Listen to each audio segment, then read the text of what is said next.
the Sorcerer of the Celestial Dragon line. This video is purely for entertainment and does not infringe on copyrights or laws. The rights to the novel and image belong to the original author. We do not claim ownership. Don't like waiting and want to listen to this fanfic in full now? Subscribe to our Patreon, where you'll find the best fanfics. Chapter 476, Spellcasters and Gods. Harrison sold his soul to the Hell Devil in exchange for a long life.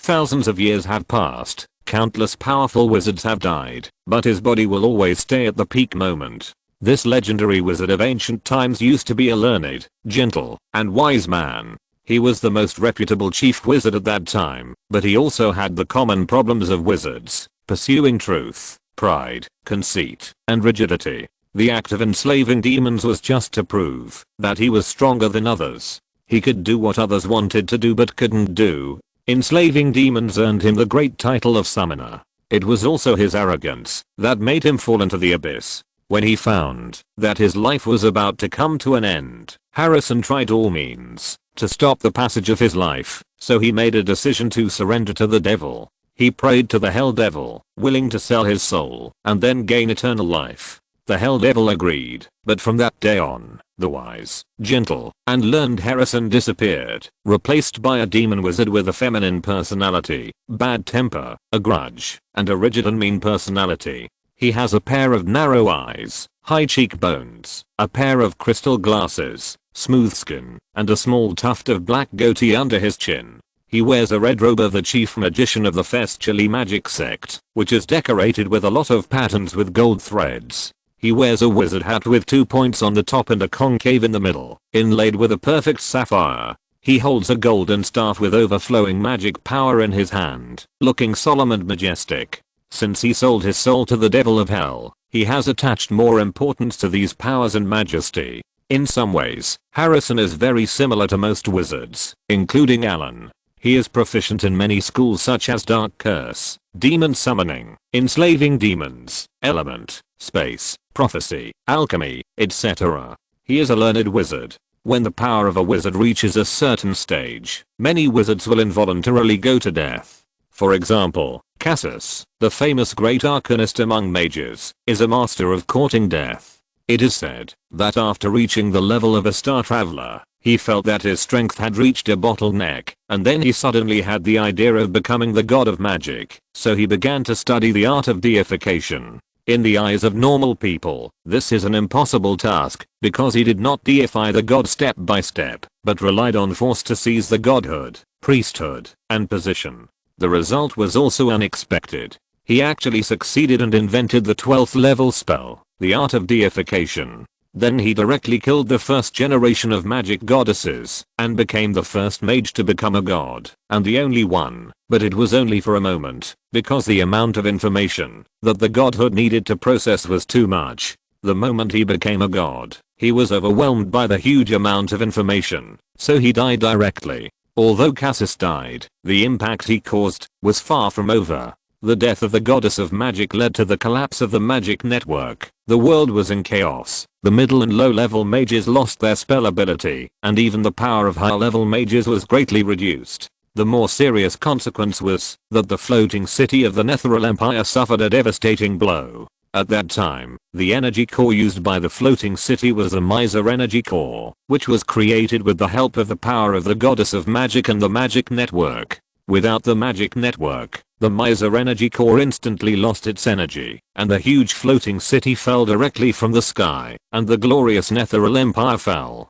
For the same reason, the reborn goddess of magic modified the rules of the magic network, and no longer allowed human life to use the magic network to cast spells above level 11. In fact, it is not the first time that the world crisis has been caused by spellcasters. In the Thorium Age, due to the abuse of spells by arcane masters, the main material plane was seriously polluted, and it was finally solved by the gods. Earlier, during the Witch King period, due to some taboo research in the School of Tricksters, a large number of evil things, even ancient evil things, appeared, and the entire material plane was almost destroyed.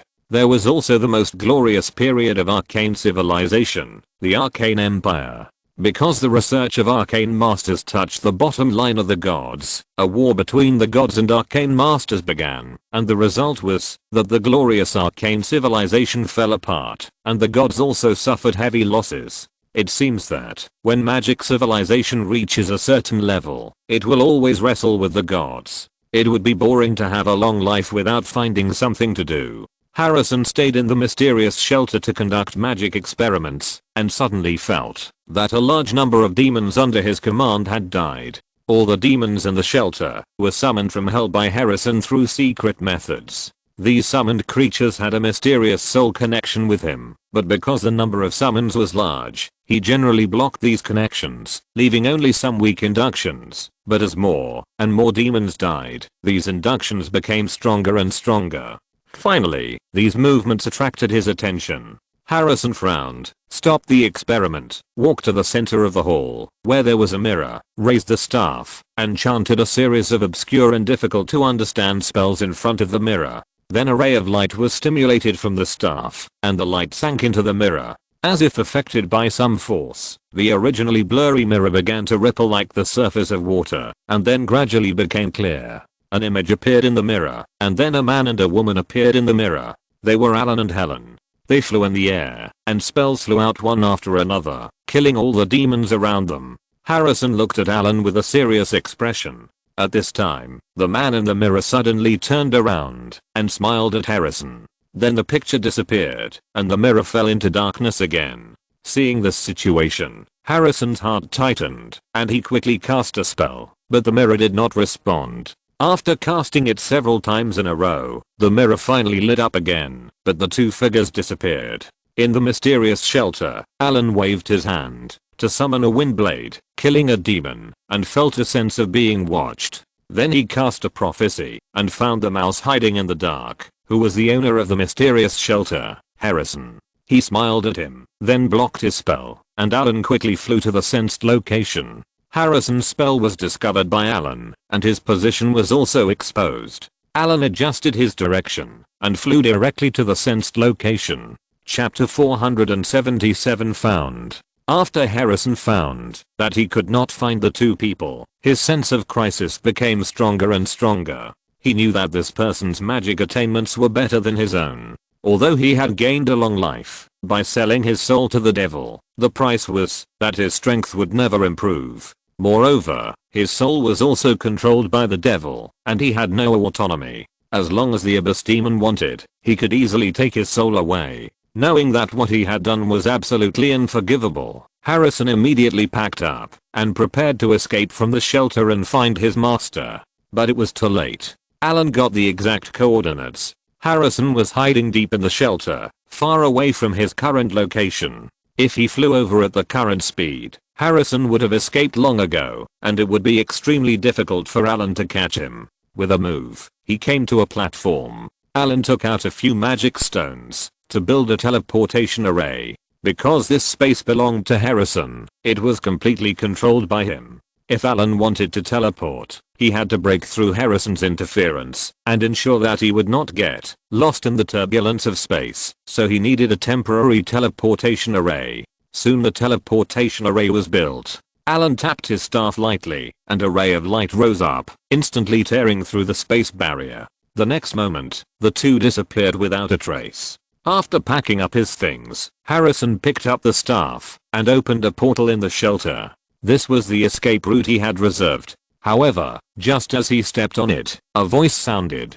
Counterattack. Dimension anchor. The rising light was interrupted instantly, and Harrison's body was directly ejected by the space channel. The portal flashed twice and slowly extinguished, and the space channel was closed. You can't run away. Alan's figure appeared in the hall. Harrison? Alan stared at the gorgeously dressed wizard in front of him with a smile. This wizard looked like he was in his prime, with fair skin and a somewhat gloomy appearance. He was surrounded by a strong elemental power, but unlike ordinary spellcasters, his body had a devilish stench. It's me, who are you? Since he couldn't escape anymore, Harrison regained his composure. As the chief wizard of the Festuri sect, he regained his arrogance. It doesn't matter who I am. What's important is that I need your help with something. Allen looked at the hall hidden deep in the shelter and continued. What is it? As long as I can do it, I can promise you. Hearing Allen's words, Harrison breathed a sigh of relief, but the next moment his heart suddenly lifted. It's very simple. You can definitely do it. I want your soul. Mind shock.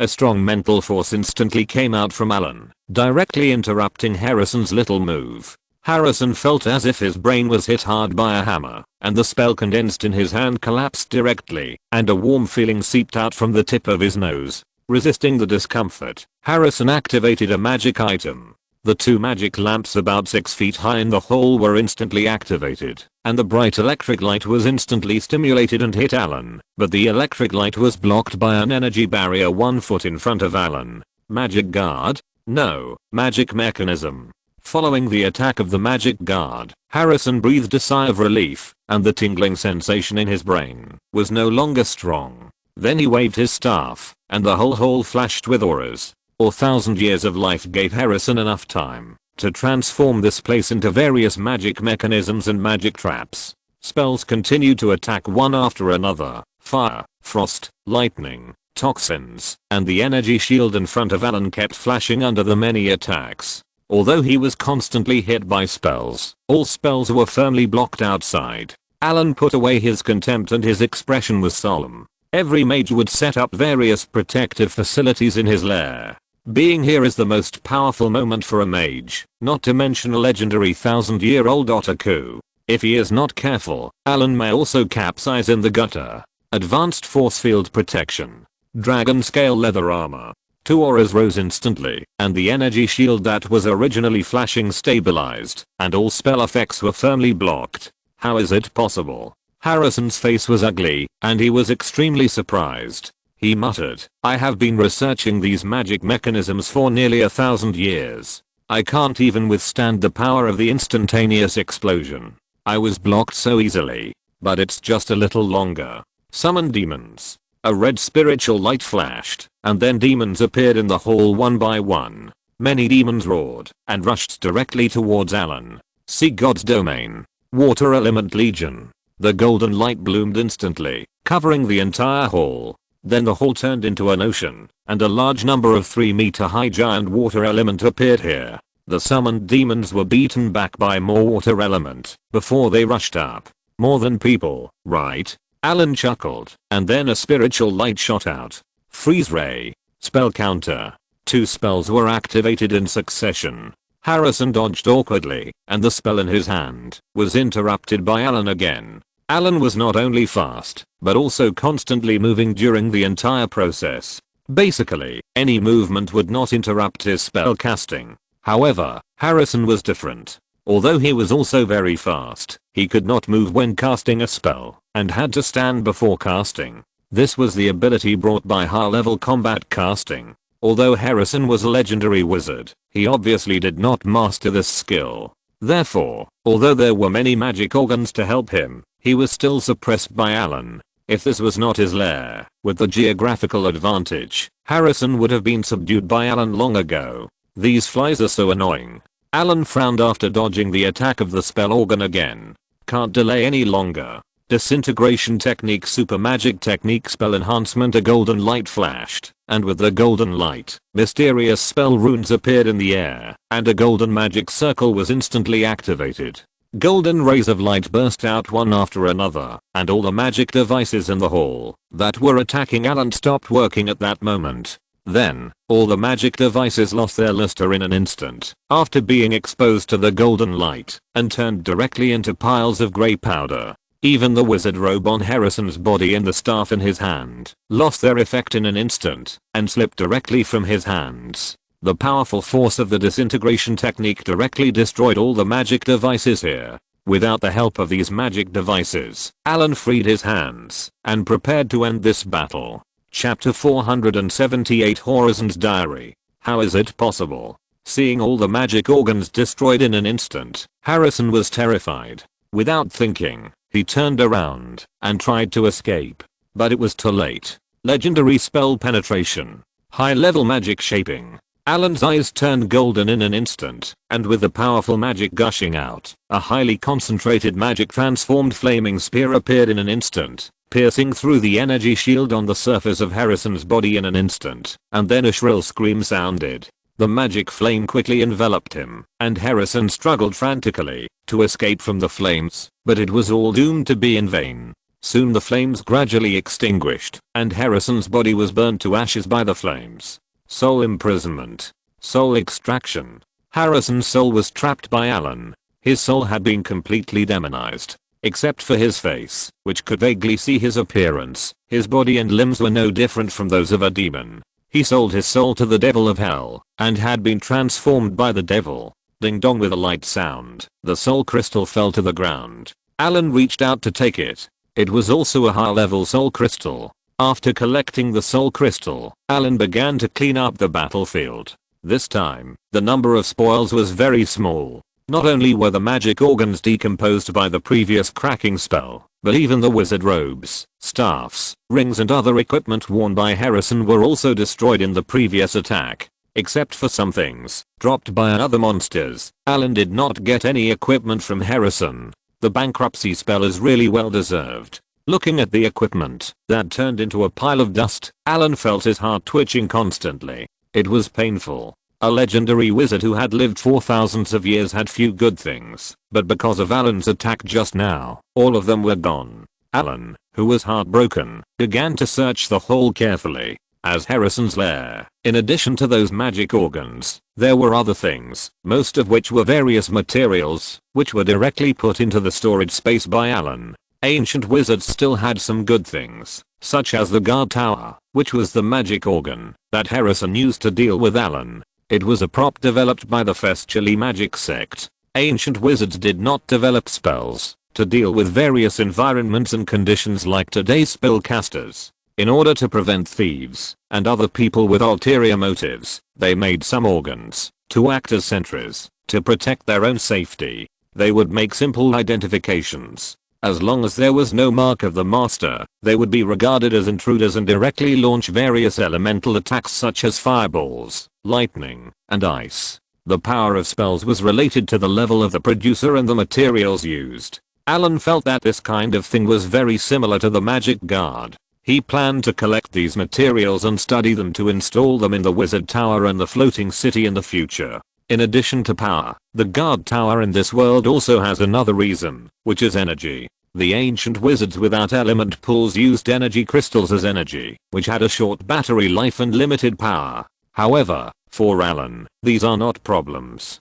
Both the element pool and the element furnace can provide energy continuously. Behind the hall, there is a bookshelf outside Harrison's laboratory, which records all of Harrison's experimental research and other materials. Allen searched the bookshelf and soon found the location of the ancient tomb of Talash. It was located in an unnamed canyon deep in the desert, Warlock Canyon. After Tal Rasha was buried there, the canyon was closed by the Heradic wizards. For hundreds of years, no one had disturbed Tal Rasha's ancient tomb, so the people of Lugaoyan felt that the name Tal Rasha was too far away, so far away that almost everyone had forgotten his name, leaving only legends that were difficult to distinguish between true and false. However, as a wizard who had lived for thousands of years, Heradic knew a lot of things. Even if he did not leave this shelter, he was proficient in prophecy, and there were few things happening in the outside world that he did not know. Allen got the coordinates of Warlock Canyon, and then directly arranged a teleportation array in the hall of the shelter, and then activated the teleportation array. A wave of space fluctuations came, and the red portal opened. After confirming that there was no danger on the other side of the portal, the two passed through the portal, and came to Warlock Canyon. After bypassing a desert cactus forest with about 103 or 4 meters high, Allen and the others came to a stone tomb door with a huge triangular sign carved on the north side of the Warlock Grand Canyon. This ancient tomb was built by digging out the canyon wall. Outside the tomb are stone pillars with a diameter of more than 3 meters. After thousands of years of wind and sand, they still stand steadily, telling people about the amazing achievements of the ancient magic sect alchemy. Above the stone pillars is a whole stone beam weighing several thousand tons. On the stone slabs on the surface of the stone beam, Dense ancient heraldic magic characters are engraved. The mysterious characters with inexplicable power make the whole tomb look more solemn and solemn. There are 7 such magnificent buildings in the Warlock Canyon of Erinoch. 6 of them were created by the original designer to confuse people. Only one of the ancient tombs engraved with a triangular sign is the real burial place of Tal Risha, the greatest human magician during the war between gods and demons. There is a gate to the sealed land there. However, the original builders were doing useless work, because after coming to this Warlock Canyon, even if they didn't know which one was real and which one was fake, they would always find it out, as long as they spent some time. Even if there were enough people, they could explore all 7 tombs together. The only effect of these tombs was to show off the powerful power of the ancient heraldic school of mages. They had almost no effect on the place where Baal was hidden. At this time, Baal had been rescued by Diablo, and now it was Duriel who stayed in the sealed place. Alan's target was this big bug. There were different marks outside the tomb of Tal Rasha. The mark of the real tomb of Tal Rasha was recorded in the diary of Horasan, so Alan went directly to the tomb of Tal Rasha to confirm it. After finding the mark exactly the same as the one on the notebook, the two entered the tomb directly. The tomb of Tal Rasha was very similar to the tomb built by the Erinoch people, and the tomb was full of various monsters and mummies. These monsters were captured from the outside world by the mages of the heraldic school. They used these monsters to block the intrusion of tomb robbers. Alan summoned the fire elemental core to clear them out. Following the stone steps covered with thick sand, the two followed the fire elemental legion and entered the underground tomb that no one had set foot in for thousands of years. If you're listening to this novel on a channel other than Fanfic World, it means they downloaded and uploaded it without effort. We cordially invite you to visit our channel, Mundo Fanfic Novelos. There you'll find the original version of this story and you can explore many other novels of various genres. We're waiting for you to immerse yourself in a world of incredible novels. Chapter 479, Tomb of Tal Rasha. There are many mottled murals on the walls of the passage.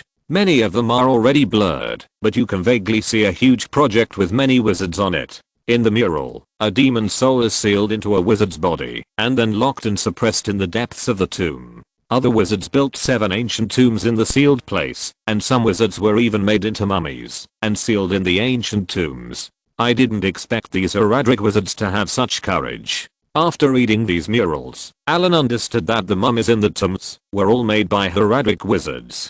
These wizards were worried that the ancient tombs would be discovered, so they found the Erinoch people and asked them to make the wizards who volunteered to stay into mummies to guard the ancient tomb. The sarcophagi of mummies opened with a bang, and the mummy wizards who had been sleeping for hundreds of years revived. Unlike ordinary mummies, these mummies made as wizards in their lifetime inherited their power in their lifetime. Fireballs, lightning, and frost were cast by them. Although they were not as powerful as they were in their lifetime, the damage to the fire element was unmatched by other undead creatures. Dust to dust, earth to earth. Those who should leave should not be left behind. Rest in peace. Rest in peace. Seeing this group of mummy wizards, Alan did not take action directly, but cast a requiem from the sun golden sutra. The strange energy fluctuations spread with Alan's voice, and all the mummies stopped moving. Then, the soul fires slowly extinguished, and illusory human figures emerged from these mummies.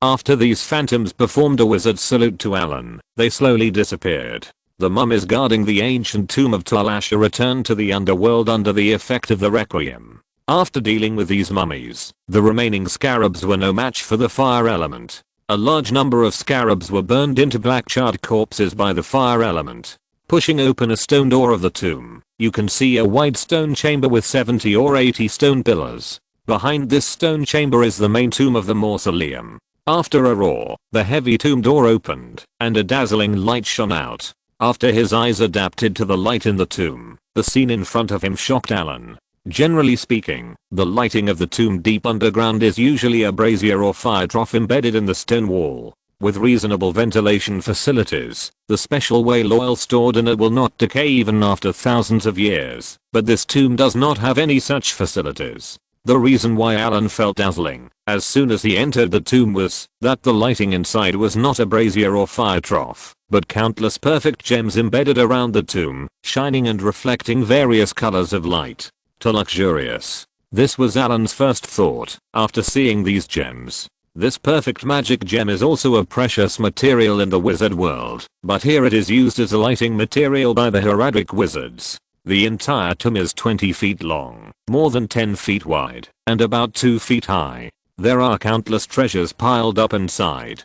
For the first time, Allen had a deep understanding of the wealth of these ancient wizards. MD, too damn rich. These are all local tyrants. This is just a mausoleum. There are 6 such tombs. Even if they are fake, the burial objects inside are limited, but the 6 tombs added up are still very impressive. Although the treasure in front of him is not as large as the Hobbit's Lonely Mountain treasure, its value is far greater. The Lonely Mountain treasure is more gold and various rare metals, and in this tomb, the most valuable are the magic gems inlaid on the wall. These heraldic mages actually use these gems to illuminate the cemetery. They are worthy of being the largest mage organization in the Dark Continent hundreds of years ago. The stone wall was inlaid with dense and perfect gems, and countless gold products. Various exquisite pottery, pearls, agates, and tortoises were piled on the surrounding stone platforms. In the middle of the tomb, there was a 3-meter high hexagram altar, on which were arranged 7 mummy sarcophagi.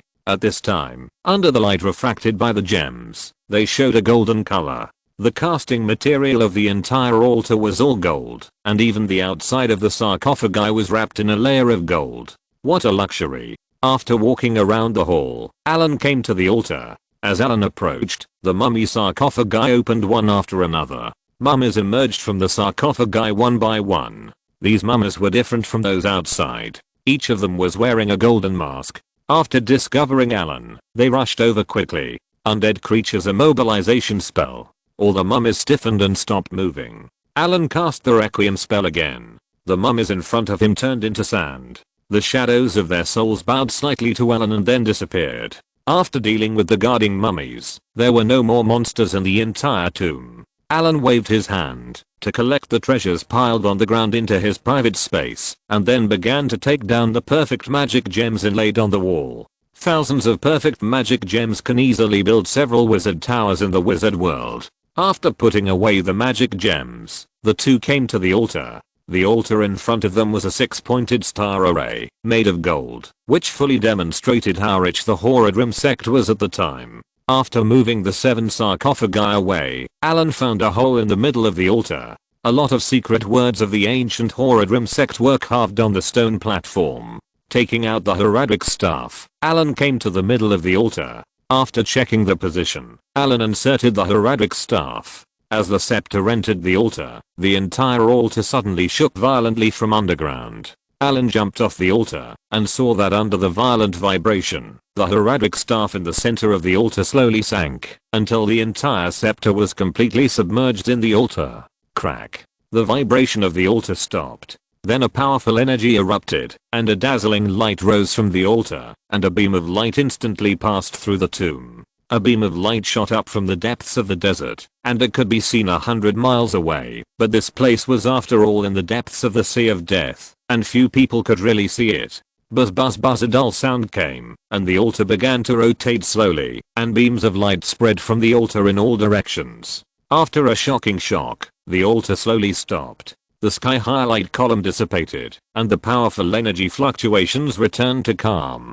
On the stone wall behind the altar, a hidden portal suddenly appeared, and the sealed place hidden in the ancient tomb of Terasha opened. Chapter 480. The Real. Helen, wait for me here. Allen came to the door and looked back. My lord, as your follower, I request to fight with you. Helen said with a serious expression, my lord, my strength is improving very quickly, and I will not be a drag. Allen looked at her pleading eyes, and hesitated a little. Then he thought that this big bug was also a projection, and had limited strength, so he nodded. Okay, but be careful to protect yourself. Don't take action without my order. After crossing this secret door, Allen's eyes blurred, and he came to a somewhat narrow stone chamber. A strong and disgusting stench hit him in the face. Whirlwind technique. The whistling wind directly dispersed the surrounding air. The stone chamber was not big, but it was obviously more suitable for insects to survive. The ground was a layer of humus, which sank slightly when stepped on.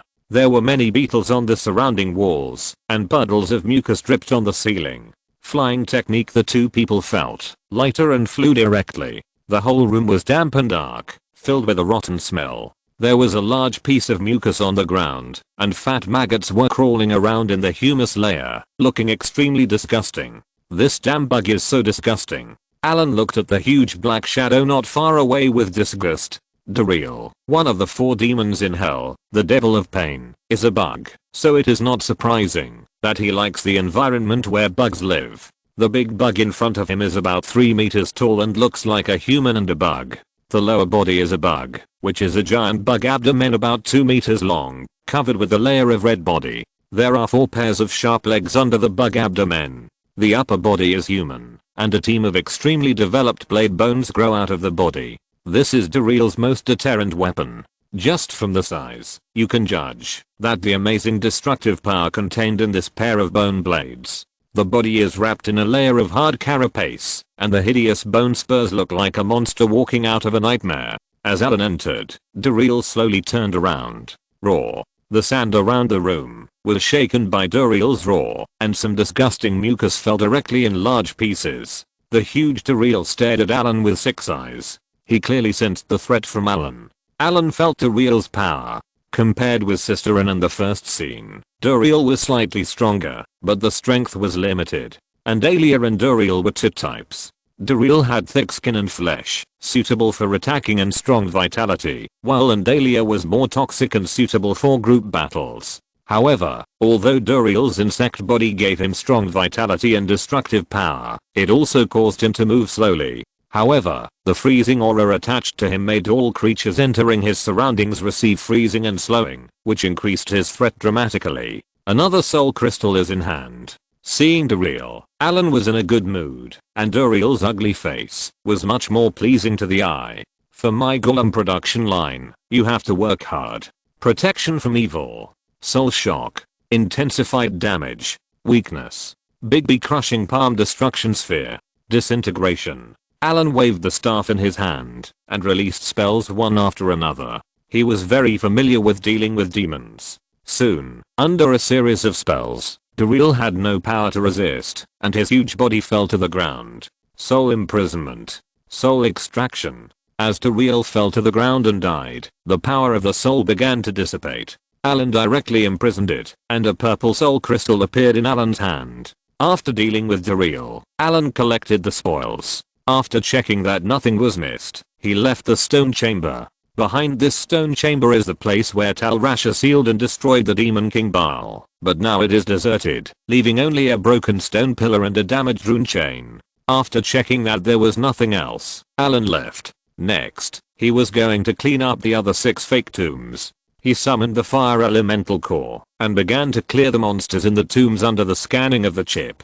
Soon, Allen broke through a tomb and came to the main tomb door of this fake tomb and gently pushed open the stone door. This main tomb is much smaller than the real Tal Rasha tomb. The tomb is filled with a large number of burial objects, but it is obviously different from the real tomb. There are only a few perfect magic gems inlaid on the top of the tomb, and some gold products are piled on the ground. In the center of the tomb, a large number of sarcophagi are placed. As Allen entered the tomb, the heavy stone door fell quickly, and the sarcophagi opened one by one, and the mummies were resurrected. These fake tombs are completely designed to deal with tomb robbers. As the stone door fell, a large number of holes appeared on the other side of the wall. A burst of mechanical rotation sound came, and a large number of arrows were shot out. It seems that the Horadrim mage does not welcome tomb robbers. Allen shrugged, and then a fireball appeared around him. Boom.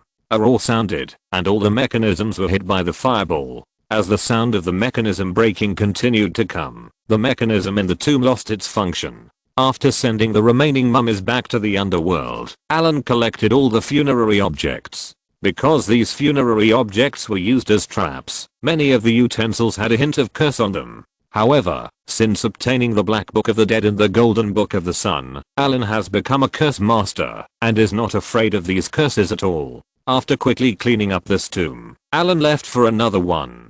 After spending a day, the remaining 6 fake tombs of Tal Rasha were also cleaned up by Allen, and all the funerary objects in them were looted. After setting up a teleportation array in the sealed place, Allen took Helen back to Lugaoyan. Next, he planned to rest for a few days, and by the way, he would command the Iron Golem to kill Duriel after Duriel was resurrected. Compared with Andalia, Duriel's vitality is more tenacious, and the Iron Golem needs to be partially transformed and upgraded. Allen was going to load it with a powerful weapon. He also needed to pay attention to Duriel's freezing aura. The Iron Golem was not immune to these effects, so Allen needed to recarve a rune array. After spending a day, the transformation of the Iron Golem was completed.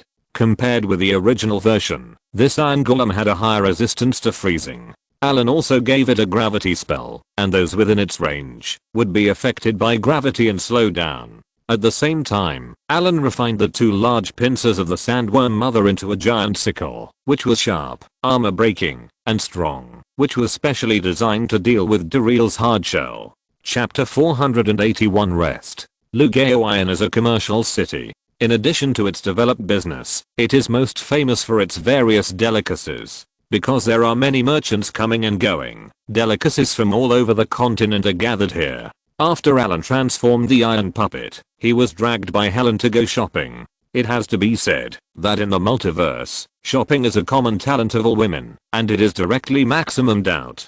After a round of walking in the streets and alleys of Lugaoyan, the two prepared to taste the local specialty food roasted whole camel. Because it is located in the desert area, all caravan transportation in Lugaoyan, except for sea transportation, relies on camels. Camels are the most common animal here. Camels are not only a common means of transportation, but also a delicacy here. Because camels are huge, roasting a whole camel requires not only superb cooking skills, but also physical work. First, you need to choose a camel between 3 and 5 years old. The meat of camels in this period is delicious. Beyond this age, the meat of camels will become old and woody. After slaughtering it, take out the internal organs. The most delicious part of the roasted whole camel is the two humps, which contain a lot of fat, and the meat is tender, plump and delicious. Lugaoyan's roasted whole camel is not just a camel sprinkled with cumin and spices, but also adds a lot of other things. After the chef hollows out the internal organs, he will put a lamb in it. The lamb is a ewe that has just turned 1 year old. The best time is autumn, because it needs to survive the winter. At this time, the sheep are fat and strong, and taste better. Similarly, a chicken or duck will be put in the belly of the sheep, and a pigeon will be put in the belly of the chicken and duck. All the ingredients are carefully marinated during the production. First roast the pigeon, then stuff it into the belly of the chicken and duck, and then roast the chicken and duck. Mix other spices and vegetables and fill them into the belly of the lamb. When the lamb is roasted, spread it into the camel's belly, and then put the whole camel into a special oven. Most of the ovens are fired with clay, and the whole baking process takes a day, so if you want to eat this dish, you need to make a reservation in advance. Helen took a knife, and cut off a piece of the most delicious camel hump and sent it to Allen. Smelling the strong aroma of barbecue, Allen, who felt hungry, took a bite directly. The tender and delicious taste exploded in the mouth instantly. The carefully prepared sauce was marinated just right, which neither covered the deliciousness of the camel meat, nor removed the fishy smell of the camel meat. With cumin, pepper and other seasonings, it constituted another delicious dish. Cut off a piece of camel hump meat, dip it in some sauce, and put it in your mouth. The slightly hot grilled camel hump meat has a feeling of melting in your mouth. After taking a bite, Allen couldn't help cutting another piece. Then, he tried the roasted whole lamb. This kind of sheep living in the Gobi Desert needs a lot of exercise every day to find food, so the meat is chewy. The meat of the ewe that has just turned 1 year old does not have the disadvantage of being woody like the meat of adult sheep, and even has a chewy feeling. As the teeth bite, the delicious juice in the lamb meat is squeezed out, which makes Allen close his eyes and savor it for a while. Sure enough, this delicacy is worthy of being the most famous delicacy of Lugaoyan. Although it is just ordinary ingredients, the taste is comparable to the taste of magic ingredients. Allen ate a large piece of hump meat in one bite, and he still felt unsatisfied after eating it. In less than 2 minutes, all the humps in the bar were eaten up. Helen looked at Allen with a gentle face while serving him the meal, and from time to time she wiped the oil stains from the corners of his mouth with a handkerchief. When she saw that Allen was almost finished, she immediately cut off other parts. After enjoying the roasted hump and roasted whole lamb, Allen tried roast duck. This was the first time he had tasted roast duck in this way. After trying the previous delicacies, Allen was also full of expectations for roast duck. Use chopsticks to pick up a slice of roast duck. Then put it into your mouth. It is smooth and refreshing, and you can taste the soft flavor of lamb and pigeon meat. After eating a piece, Allen couldn't help but pick up another piece, this time with some sauce. The roast duck is mixed with the aroma of chili, chives, coriander, and pepper, and the taste buds explode again. I have to say that this chef's cooking skills are very good. Next is the roast pigeon. This dish can be said to be the essence of the whole roast camel. It combines the deliciousness of camel meat, lamb meat, roast duck and other ingredients. The taste of this roast pigeon is definitely not to be missed. Most of the whole roast camel went into Allen's stomach. This feast made Allen very satisfied. He took out a cup of prepared honey drink from his private space. A flash of inspiration flashed in his hand, and the cold air was strong. The iced honey water was freshly baked. In the hot summer of Lugaoyan, drinking a glass of iced drink after eating a full meal feels cool and exciting. After eating and drinking, Allen and the others prepared to go back to the rogue camp. It had been a month since the last time they killed Sorcerer. If nothing went wrong, Sorcerer had been resurrected 4 times. The equipment, gems, potions, and soul crystals collected by the iron golem were enough. This time, it was time to harvest. The two came to the outskirts of the city and found a hidden sand dune. Allen cast the teleportation spell. A flash of light flashed, and the next moment the two figures disappeared without a trace. The 4th floor of the underground tomb. The tomb was silent, with only the brazier in the corner burning quietly. The various demon monsters that used to be numerous here were also gone. A flash of light tore open the space, and 2 figures came here. It's cleaned up pretty well. Allen raised his eyebrows after looking at the surrounding environment, and a heavy sound of footsteps came. A tall figure slowly appeared in the darkness. "Master," a dull voice sounded, and the iron golem squatted down and saluted. "How many times has Andalia been resurrected during this period?" Allen asked as he walked around the iron golem. "Resurrected 4 times. What did you get?" 4 high-level soul crystals. The iron golem took out a storage bag and handed it to Allen respectfully. After taking the storage bag, Allen used his mental power to check it out. The 5 cubic meter storage bag was filled with most of the space. The most of it was various gold coins. A rough calculation showed that there were about tens of thousands of them. There were also dozens of other equipment, and even 4 or 5 bright gold equipment.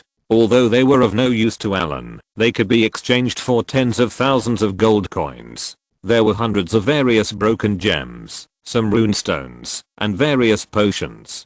The most eye-catching thing in the storage bag was 4 fist-sized purple crystals, which were high-level soul crystals. Allen, in a good mood, put all these things into his private space, and then returned the storage bag to the iron golem. After checking that everything was normal with the iron golem, he refilled its energy, and the two left here. Chapter 482, Branch Base. After the maintenance of the iron golem was completed, Allen and the others went directly to the Warlock Canyon. According to the time, it was time for Duriel to revive. A beam of teleportation light rose, and the 2 figures appeared in the Warlock Canyon, passing through the tomb of Tal Rasha, and entering the sealed land again. Duriel had been resurrected again. He waved his hand to release the modified iron golem, and then commanded the iron golem to resist the rushing Duriel.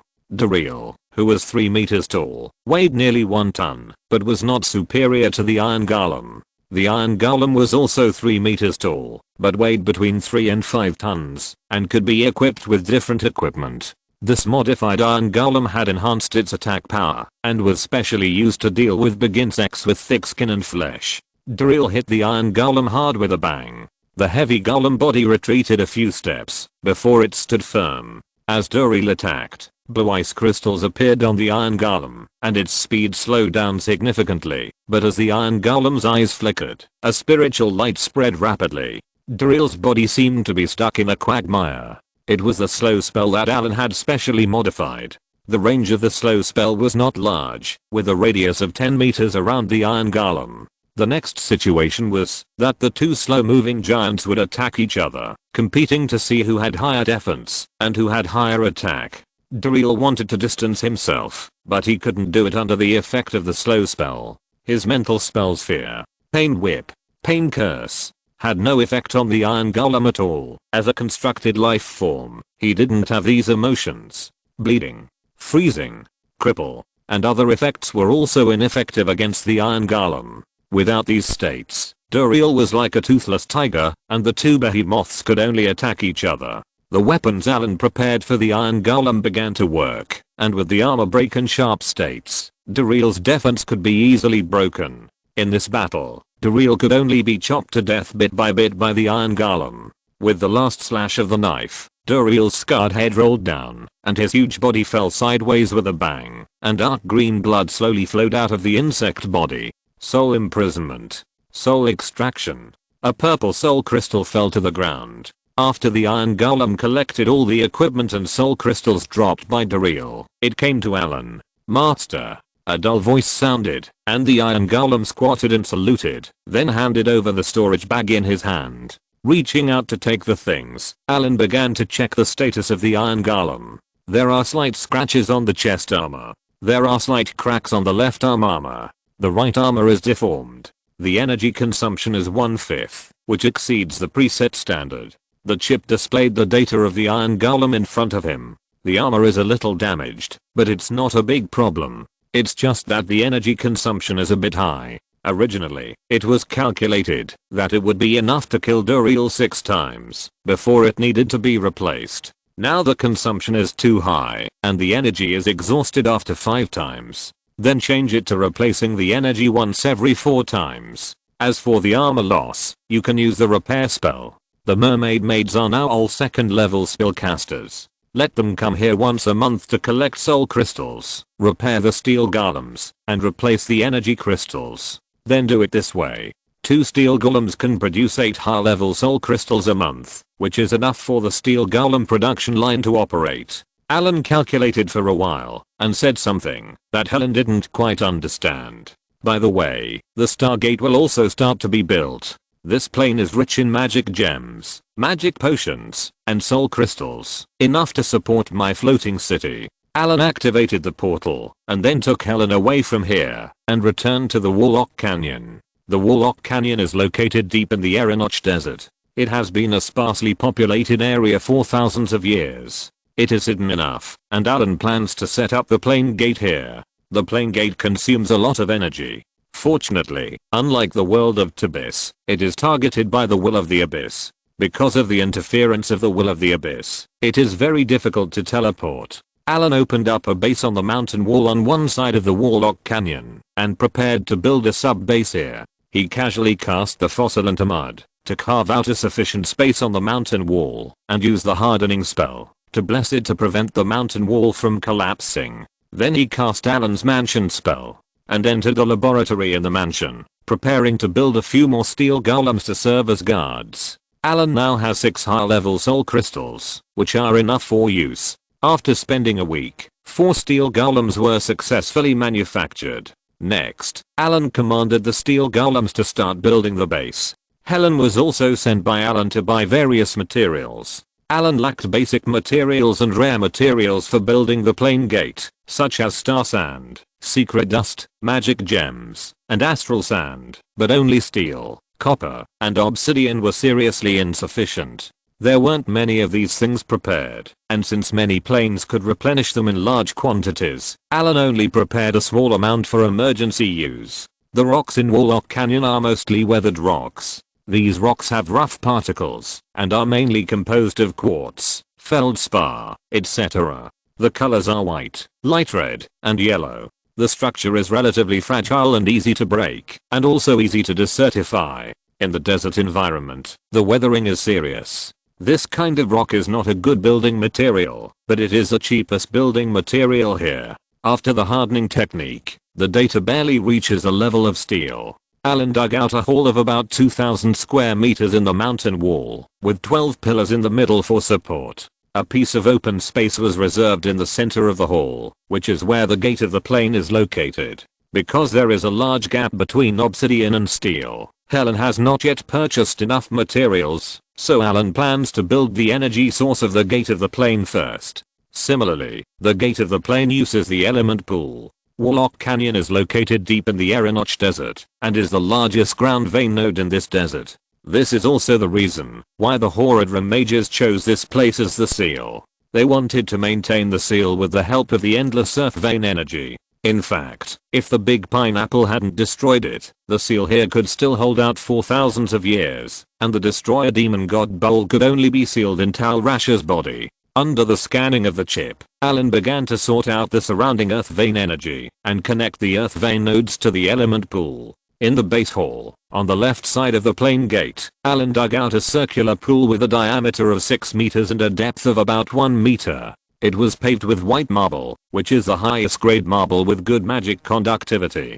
Chapter 483, Door to the Plains. Among all the rocks, obsidian has the most suitable magic and hardness, followed by top grade marble, but Aelu still likes to call them white marble. This white jade-like rock is smooth and delicate after careful polishing, which is very suitable for his aesthetics. Marble is a metamorphic rock, which is formed by rocks in the Earth's crust under the action of high temperature and high pressure. The main materials are calcite, limestone, serpentine, and alemite. There is a marble production process in the Five Rings Tower, which can produce marble artificially. Alan also mastered this technology and has been optimized by the chip. This operation is not difficult. Prepare all kinds of raw materials for making marble, and then artificially create a high temperature and high pressure environment to allow these raw materials to merge and change. However, this operation consumes a lot of energy, so Alan generally chooses to manufacture it in volcanic areas. There are no volcanoes in the Erinoch Desert, so spells can only be used instead. Wizards have mastered the synthesis and manufacturing technology of many materials, such as obsidian, some metal materials, marble, gems, etc. The Five Rings Tower has not thoroughly studied the course of artificial gems. This is a subject that Alan has studied by combining modern gem manufacturing technology and magic crafts. Some technologies can be used to imitate the production environment of various gems and then produce gems. Ordinary gems can already be produced on a large scale. Although there is still some gap compared to natural gems, they are better in terms of low production cost and sufficient output. As for magic gems, it is much more troublesome. The production cost is high, and there are few high quality magic gems. But now Alan has obtained the Horadric Cube to solve this problem. Alan can get high quality magic gems at a relatively cheap price. You must know that magic gems are needed in various experiments. It can be said that they are in short supply. Some advanced magic experiments must use high quality magic gems. Alan used magic to make some white marble and then laid the element pool, summon the silver carving knife, and engrave the rune array in the element pool. The element pool belongs to the early energy center and requires 1200 to 1500 runes. For Alan, the construction of the element pool is already familiar. He summoned 4 wizard hands and carved on the element pool with one mind. He summoned the elemental fire in his hand and put various rare materials into it. As the various materials melted, a ball of silver liquid appeared in the elemental fire. The liquid kept changing its shape, and dots of starlight flickered in it. With a light touch of his finger, a bright silver liquid danced with Alan's fingers. Runes were drawn out of thin air by Alan one by one. The silver liquid changed according to the shape of the runes, and then merged into the incisions on the white marble. Runes quickly took shape at Alan's fingertips, and then merged into the elemental pool. Under the cover of the magic aura, elemental runes continued to emerge and dance around Alan. Then they merged into the elemental pool again. As time went by, more and more runes danced. When the last rune appeared, all the solutions were consumed. When all the flying runes were fully integrated, the elemental pool burst into a strong aura. The magic aura dissipated, and the main body of the elemental pool was completed. Next, Alan took out 4 perfect magic gems of red, blue, yellow, and green, took out the staff, and waved it gently. A burst of obscure spells came, and strong space fluctuations appeared. The 4 gems represent the 4 elemental planes. With the sacrifice of the 4 perfect magic gems, the elemental pool connected the 4 elemental planes. Pure elemental energy slowly entered, and light blue elemental water appeared in the elemental pool. The appearance of elemental water also increased the concentration of elemental particles in the hall. This area will soon become an active elemental area, but Allen built a large rune array outside the base, and these elemental particles will only appear in the base. The energy in the elemental pool began to gather. When the pool was half full, Allen opened the rune array of the base. This rune array covered the entire base. From the outside, it was no different from an ordinary rock wall. The strength of the rune array can withstand an attack from a 9-ring spell. Just after Allen completed the rune array, the first batch of materials purchased by Helen was finally delivered. After obtaining the materials, Allen began to build the plane gate. The main body of the plane gate was made of obsidian and Austrian steel, with more than 5,000 runes engraved on it. These runes formed a huge rune array that could easily tear open the plane barrier. The rune array is inlaid with hundreds of perfect magic gems. The cost of the entire plane gate is more than 100,000 magic stones. Allen made a fortune in this world, otherwise his net worth would have been emptied by half in the previous world. Allen plans to leave a team of golems to guard the plane gate here. He plans to send 12 steel golems, 100 obsidian golems, and 1 diamond golem.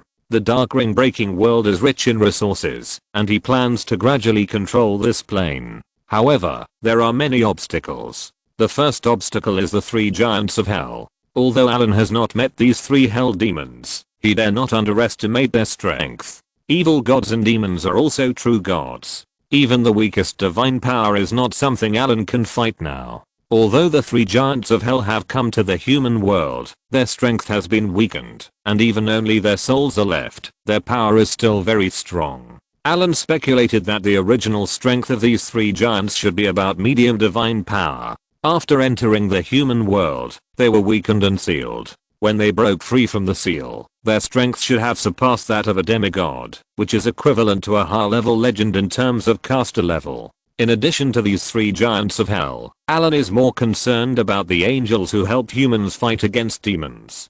Compared with the simplicity and brutality of demons, the angel camp is more hidden. The angels in this world have always been hiding behind the scenes. They support humans in the fight against hell, but they do not directly participate. Only Archangel Tyrell appears. As a camp that has been fighting against hell for thousands of years, Allen does not believe that the strength of the angel camp will be weaker than hell. In the game, the 3 demons were sealed because the angel camp provided the soul stone. As a result, the 3 giants of hell who had fought with the angel camp for countless years were sealed by humans. With the help of humans, they defeated hell, which had been fighting against them for thousands of years. More importantly, angels have a good reputation in this world and naturally have an advantage. If they want to control this plane, the heaven camp cannot get around it. The last one is a human camp.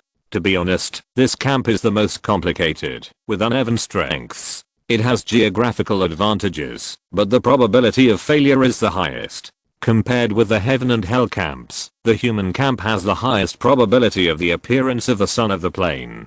Chapter 484, Door to the Plains, 2. Although humans are not strong now, as the masters of this world, who knows whether the will of the plane will allow a few perverts to emerge from it, or a son of the plane. With the advantage of the home field, the buff brought by the son of the plane is not ordinary. It is not the first or second time that the Traverser was knocked down by the son of the plane. Allen plans to occupy the Warlock Canyon first and plunder the resources of this world through here. As for going to the 3rd Act Curist Harbor to eliminate Diablo, Allen has no intention of doing so now. Although the strength of the 3 demons such as Big Pineapple has been greatly damaged, they are not something Allen can deal with. As Helen continuously buys back various resources, the construction of the plane gate is progressing steadily. After spending more than a month, a plane gate with a height of more than 10 meters and a width of 13 meters was completed.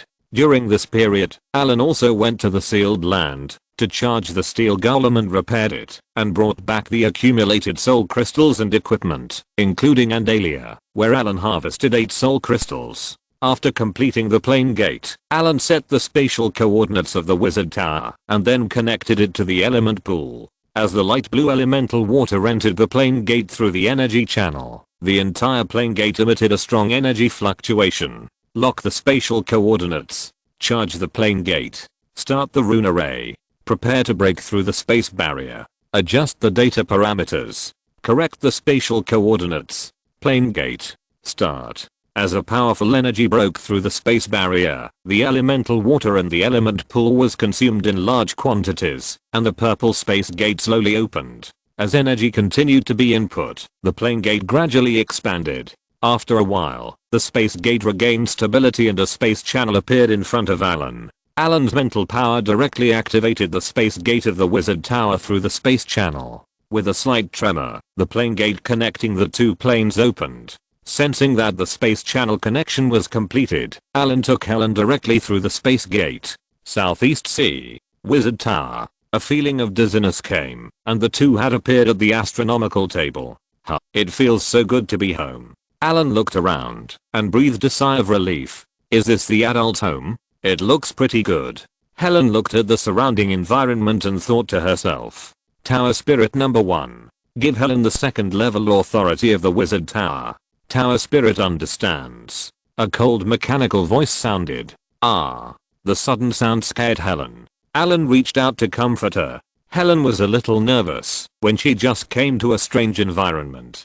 A spiritual light swept over Helen, and the Tower Spirit recorded her soul fluctuations. You can ask Tower Spirit number 1 if you need it in the future. Allen reached out and patted Helen's little head. A burst of brisk footsteps came from the side, followed by the figures of the little maid Bess and the mermaid Selena. Master, welcome back. Master, welcome back. A crisp and pleasant voice sounded, but the two looked at Helen curiously. Helen was stared at by the two, and was a little at a loss, hiding behind Allen. Master, is this the new maid you brought back? It looks like an elf. Bess asked curiously, when she saw Helen's pointed ears. Well, Helen is my maid just like you guys, and she will live here in the future. Allen rubbed Bess's head and said, okay, take her to get familiar with the environment, arrange a place for her to live, and don't bully her. Allen patted Bess's hips, and pulled Helen out from behind. One of these two people is a drow elf and the other is a moon elf. If they were in other planes, they would be natural enemies, but here Allen has the final say. Without the intervention of the elven gods, they would not care about the affairs of the drow elves and the surface elves. Okay, master. Bess reached out and took Helen's hand and walked out directly. While walking, she stared at Helen curiously, muttering, are you a moon elf? How do you know the master? Oh, by the way, I'm a drow elf. Do drow elves know? Master. Helen, who was a little nervous, was not used to Bess's behavior. She looked back at Allen while walking. It's okay, go choose a place you like to live first, and you can find me if you have any questions. Allen patted Helen's little head and said. Soon Bess took Helen out of the astrological observatory. Bess introduced the wizard tower along the way. After seeing the two leave, Allen snapped his fingers, and his special recliner instantly appeared behind him. Allen lay on his back on the recliner. Selena, who was already very familiar with Allen, knelt beside him and stretched out her white and tender hands to massage Allen. Selena, get ready and arrange a few maids to guard the world I just returned to. Allen closed his eyes and enjoyed Selena's massage, feeling lazy all over. Okay, master, but how many people are you going to send? Selena's pleasant voice sounded. 2 people in a group, rotating for 1 month at a time. Allen thought for a while and said, I have arranged 2 iron golems there. The energy crystals need to be replaced regularly. The iron golems need to be repaired. The soul crystals harvested need to be brought back every month. I will give you a token in a while. Be careful when you go to that plane. I have left a few puppet golems in the base to guard it. I will also send a diamond golem this time. Master, is that plane dangerous? Selena asked with some curiosity. It is a bit dangerous. 3 demons are making trouble in the material plane, and those in the upper planes are also restless. Both sides regard the material plane as a battlefield. Allen said with a pout. But you don't have to worry. I have already cleaned up the place you are going to. Those demons have also gone to another continent. As long as you are careful, there will be no problem. If you are worried, take the diamond golem with you. Understood, Master. I will arrange it. Selena pressed Allen gently. How many obsidian golems have been produced now? Allen began to ask about the progress of the wizard tower during his absence. We have accumulated 1,800 obsidian golems now, and the yield rate was further improved last month. The iron golem production line is still under construction, and some places can only be made by you, my master.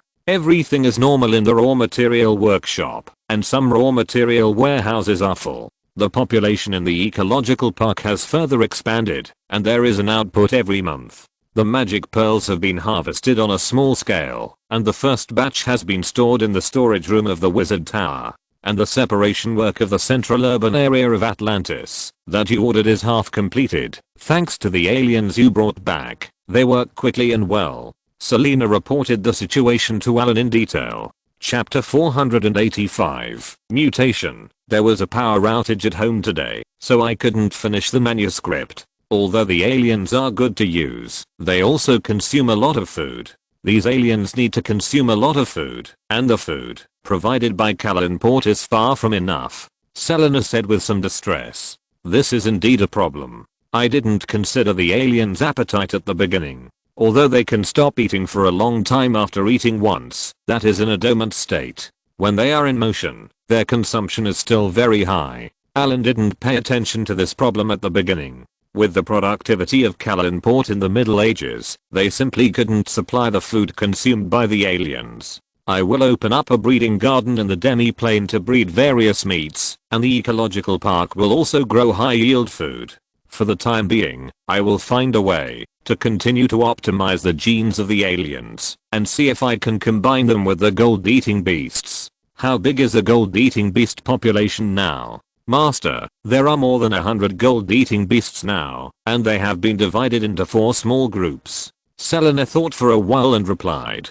By the way, Master, the gold-eating beasts seem to have changed a bit. What's going on? Allen opened his eyes. What happened to the gold-eating beasts? These little cuties provided Allen with a lot of magic metals, and they can also refine metals. They are an important resource output of the wizard tower. If there is any problem, it will be very troublesome. Their production has gradually decreased since 2 months ago. Until this week, the production is less than 1/5 of the previous one. We have searched all around and can't find the reason. Selena explained. Output decreased? 1/5. Allen frowned immediately. Take me to see. Soon, the group came to the mine of the wizard tower. Under the Allen Wizard Tower is a passage of the mine. It has been specially reinforced. Deep underground is the mining area. This salt island was formed by the eruption of an underwater volcano. Although the volcano on this island has been dormant, the island is rich in minerals. Because of the volcano, there is a metal deposit under the Allen Wizard Tower, and the gold-eating beasts live here. Huh. Why have these gold-eating beasts grown so much? Allen couldn't help but widen his eyes after taking a look. It shouldn't be. According to the size of the gold-eating beast, even an adult is only about 1.2 meters long, which is slightly larger than a hound. The gold-eating beasts in the underground mine in front of him are as big as calves. This is the change I mentioned. Their size has increased, and they devour more ore, but they produce very little. I divided the gold-eating beasts into 4 groups, and all 4 groups have become like this. Selena whispered.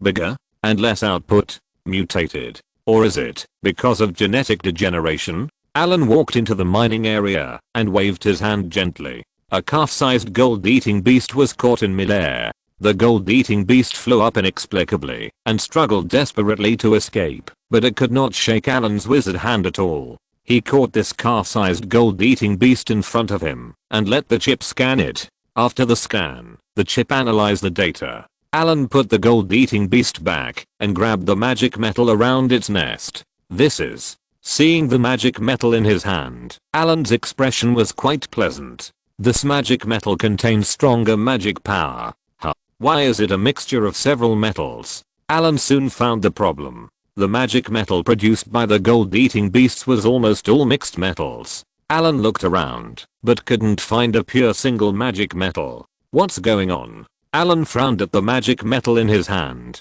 The gold-eating beasts devoured the metals, and then after refining and transformation, they would produce magic metals. Although it would consume a lot, the quality and purity of the magic metals produced were very good.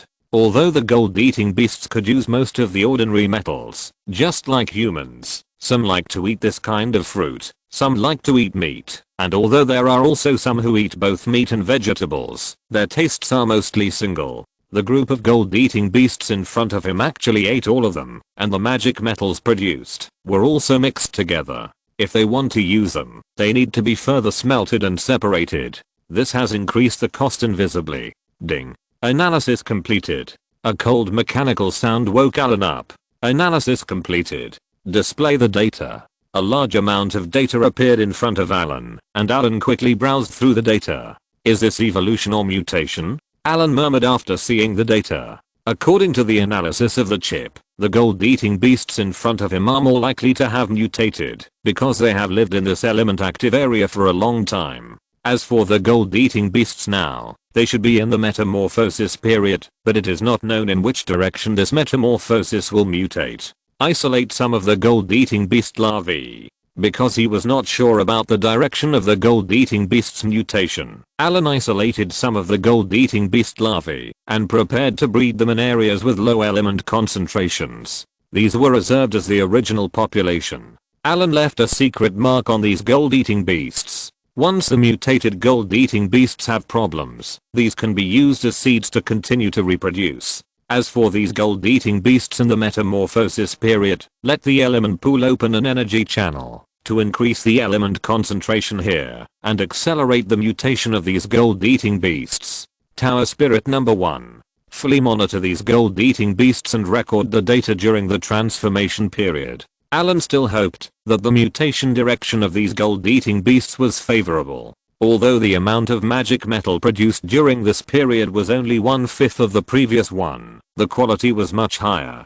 Magic metals needed to be used in large quantities for the construction of steel golems and floating cities. Improving quality was also a good thing, but the disadvantage was also obvious. That is, the quantity was far less than before. A ray of spiritual light spread, and Allen placed a detection crystal in the underground mining area. Tower Spirit number 1 could monitor the data of the entire mining area at all times, and all the dynamics and changes of these gold-eating beasts would be known to Tower Spirit number 1 at the first time. Allen harvested hundreds of kilograms of magic ore this time, but they were all mixed together. The magic power on them surged, and the quality was much higher than before. According to the changes of these gold-eating beasts, it is likely that the output will decrease in the future. If no improvement and optimization methods can be found, then Allen needs to further expand the population of gold-eating beasts. Similarly, the number of this ore deposit may not be enough, and the output has been reduced by 4/5 at once. The progress of the floating city will be affected, which may affect the entire plan and delay the time of counter-attacking the abyss. Thanks to the 3 book friends, Ping Heng Ziodu 984, Silent Zangai, and Guji Ayazi, for their 100 Kidian coins reward. If you're listening to this novel on a channel other than Fanfic World, it means they downloaded and uploaded it without effort. We cordially invite you to visit our channel, Mundo Fanfic Novelos. There you'll find the original version of this story and you can explore many other novels of various genres. We're waiting for you to immerse yourself in a world of incredible novels. Chapter 486 Iron Golem Production Line. Wizard Tower, Astronomical Observatory. Allen stood in front of the central crystal suspended in the center, and next to him were Biss, Selena and Helen. Did you see it clearly? A complex floating city structure diagram was suspended in the air. This was the current planning blueprint of the floating city. I need you to command those dwarves and alien workers to build according to the requirements above. Can you do it? The 3 nodded and said, no problem. Allen smiled and said, very good, go and prepare. After assigning the tasks, the 3 people leaned over slightly and left, and then the thousands of aliens and dwarves in the wizard tower began to get busy. Atlantis, Central City. A group of dwarves drew lines on the ground, and then the aliens began to dig along the lines. According to Allen's drawings, a large number of trenches need to be dug in the central city of Atlantis. Some of these trenches are for laying energy pipelines, and some are for building construct structures. pieces of obsidian were taken out of the warehouse and placed in designated locations according to the specified requirements. Although the aliens have wisdom, they cannot understand the complicated problems. This work was done by Allen's maids, who directed the dwarves and the opposite sex to work. A large amount of magic metal was also transported out of the storage room, and after smelting, the floating city was reinforced. Allen sat on the sofa and pondered. He was going to open another branch mine. The Salt Island archipelago was not highly developed. Except for the largest salt island, other islands were rarely visited by people. Some remote islands were inhabited by savages or pirates. The mineral resources on these islands were relatively rich. Allen chose 2 islands with relatively rich mineral resources. He built a spell barrier to cover the 2 islands, and then built a simple base here. Put those gold-eating beast cubs that did not mutate in it. The element concentration here is much lower than that of the wizard tower, which can ensure that these gold-eating beasts will not change. In addition to preparing to build the steel golem production line this time, Allen is also preparing to try to connect the wizard tower with the floating city. The central urban area of Atlantis has been separated from the outer urban area. As long as all kinds of energy pipelines are laid and the floating city is connected, you can try to take off. This is the main building of the floating city. After the main construction is completed, the maze and artificial magic net will be gradually constructed. The construction period of a floating city may last for decades or even hundreds of years. Allen is going to notify the 5 Rings Tower to send people to help. Such a big city will tire people to death if you rely on Allen alone. Not to mention other things, just the overall hardening of the floating city is enough for you to be busy. Hardening is not a very difficult spell. Formal wizards can learn it with a little effort. In addition to hardening, various runes need to be engraved on the floating city to ensure that the floating city can adapt quickly under any conditions. There is no maze in the wizard tower now. Allen has a set of mazes left by ancient wizards. They have been studied very thoroughly during this period. The mazes obtained from the ruins are defensive in nature, and the floating city as a war fortress needs strategic weapons for deterrence. Therefore, the mazes of the floating city are basically legendary constructs that integrate attack and defense. There are a lot of things to do recently. Allen rubbed his temples and felt a little too busy. In addition to transforming the floating city, the iron golem production line also needs to be completed as soon as possible. Only by continuously producing iron golems can we launch a counterattack against the abyss and drive the abyss demons back to their homeland. Compared with the stone golem production line, the iron golem production line is much more complicated, but the iron golem production line no longer requires carving technology, but is replaced by casting technology. The iron golem needs to add a large furnace to melt various metals in a specific proportion, and the molten metal liquid will be poured into a specific mold. There are several ways to produce iron golem parts. The simplest and most common one is casting, but this method requires making molds every time, and the parts, after casting, need to go through a lot of post-processing.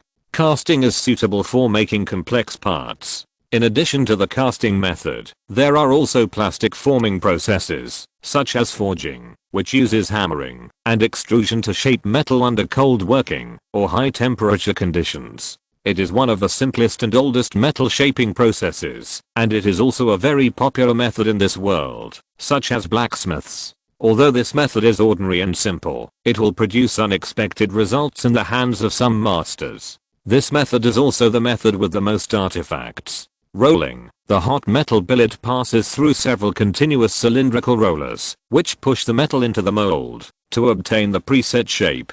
Compared with forging, rolling is obviously much more advanced, and mass industrial production starts from here, including the following: extrusion, stamping, etc. Extrusion, a low-cost process for continuous processing of solid or hollow metal shapes with the same cross-sectional shape, which can be operated at high temperature and cold processed. Impact extrusion, a process for processing small to medium-sized parts without taper requirements. Fast production, can process parts of various wall thicknesses, and low processing cost. In addition to these, Allen got a lot of more advanced technologies from the Predator world. Powder metallurgy. Powder metallurgy, a process that can process both ferrous metal components and non-ferrous metal components. It includes two basic processes, mixing alloy powders and pressing the mixture into a mold. The metal particles are sintered and formed by high temperature heating. This process does not require machine processing, and the raw material utilization rate can reach 97%.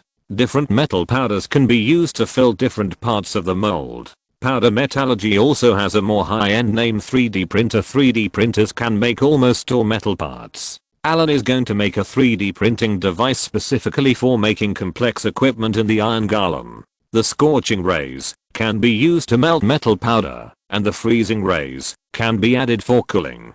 We also need a computer with strong enough computing power, which is a bit troublesome, but we can use a tower spirit instead.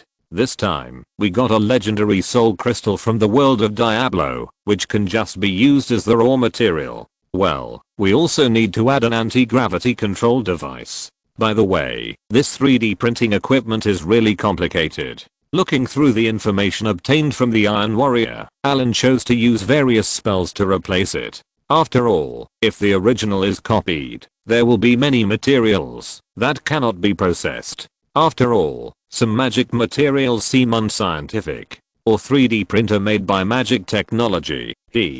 Just thinking about it makes me feel magical. Chapter 487 Iron Golem Production Line 2. Laboratory Workbench. Allen operated various tools with a serious expression, carving a light golden soul crystal. This legendary soul crystal changed rapidly in Allen's hands, and runes full of mysterious colors were carefully engraved on it. The tower spirit Allen produced this time did not require high intelligence. It required more computing power and composition design. Compared with tower spirit number 1, this tower spirit was far inferior in all aspects. It was more like a computer with a well-designed program, although it also had independent consciousness. The task of this tower spirit was to control the magic version of the 3D printer and manipulate various spells to produce the parts Allen needed. Some parts of the steel golem were very difficult to manufacture. Although the casting method could be used, it took time to make the mold by casting, and it also needed to be modified and processed later, which was too slow. Using this 3D printing equipment, it only takes half an hour to complete in theory, and the speed was increased by hundreds of times.